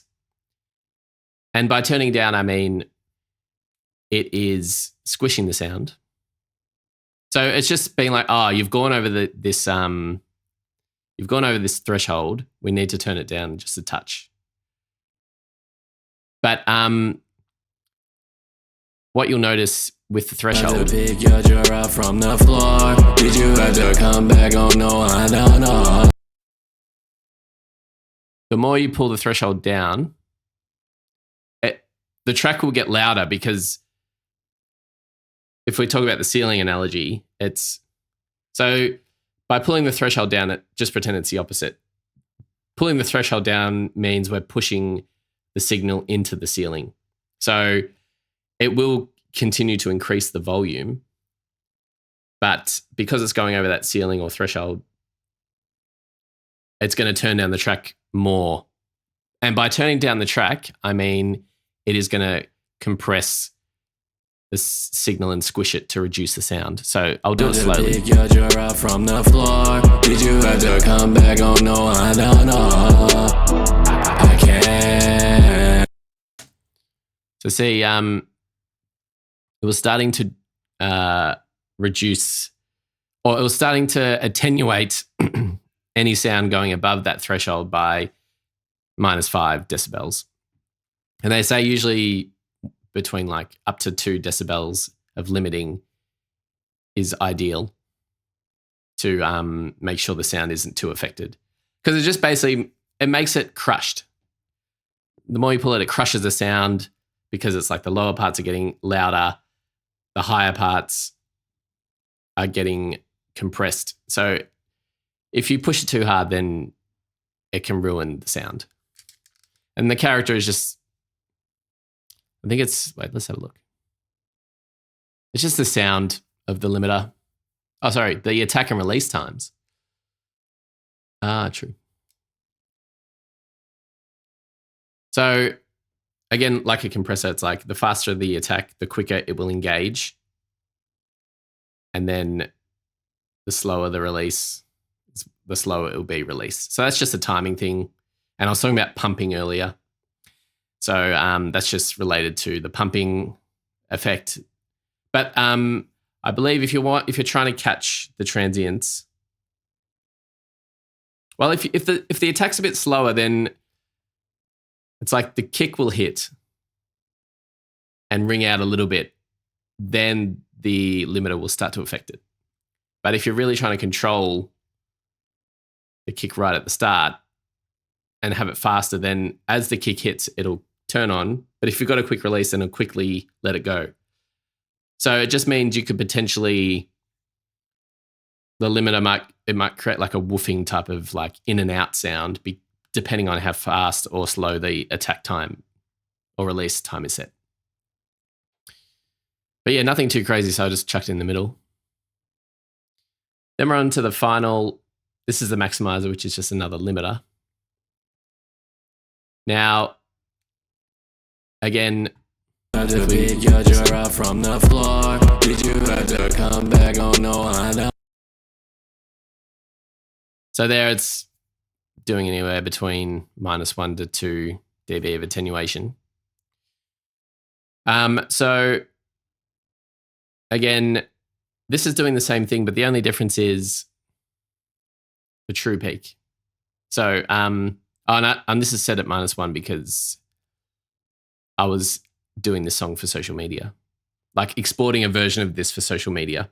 Because when uploading to Spotify, there's certain, it's basically saying if your track comes in, if the true peaks are at a certain level, like if it's too loud, apart from turning down the track, but it can create distortion and unwanted sounds because the sounds are going over into places where it shouldn't go. So I've got this true peak turned on, which is basically saying if the signal goes over the -1 signal, chop off anything above it, which is different to a clipper because a clipper will round it off more and not eliminate any sounds really, where this will just be like, nah, you've gone over. We're getting rid of this, which could be like, say the kick hits, the loudest part of the kick hits, and like maybe a split second or two it goes over. It'll be like, nah, too loud, see ya. And that's just to make sure that when we're uploading it to, say, Spotify or social media, there isn't like unwanted sounds or distortion or clipped audio, basically. And usually it's a bit like the ceiling would normally be -0.3 for Spotify, but because it's social media, I think it compresses it more, so you need more of an allowance. Had to pick your jaw up from the floor. And I felt like I had something else to say about the limiter. And because I just wanted the limiter to work for the transients and not affect anything else, I just put transient emphasis on, which is, I think it means the limiter will focus more on the transients, like the kick and snare, etc.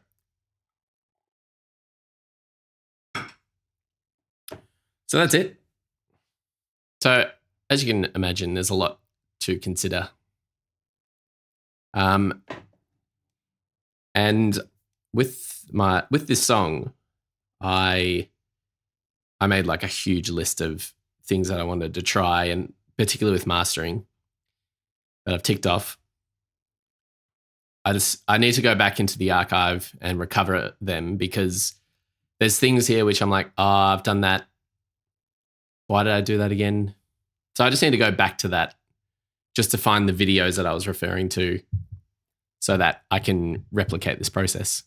It's a bit easier because I've done it and I've got the chain saved now, but like this whole true peak and the momentary max and all that stuff, that is I've kind of forgotten why, like the relationship and like because the reason I need to bring that up again is for the next song, when I'm mastering, I need to work out which points of the song I need to mark and why I need to do that in order to get a similar master to this. And the other thing is I've just got these 3 tracks because I did slightly different adjustments to each. And then it just is a good way to be like, okay, let me listen to this one I did. Which, Yeah, I've been going insane. And if you felt so low, you don't wanna live anymore. Did you have to pick your jaw up from the floor? Did you have to? and then being like, oh yeah, this one sounds better. Let me pick this one.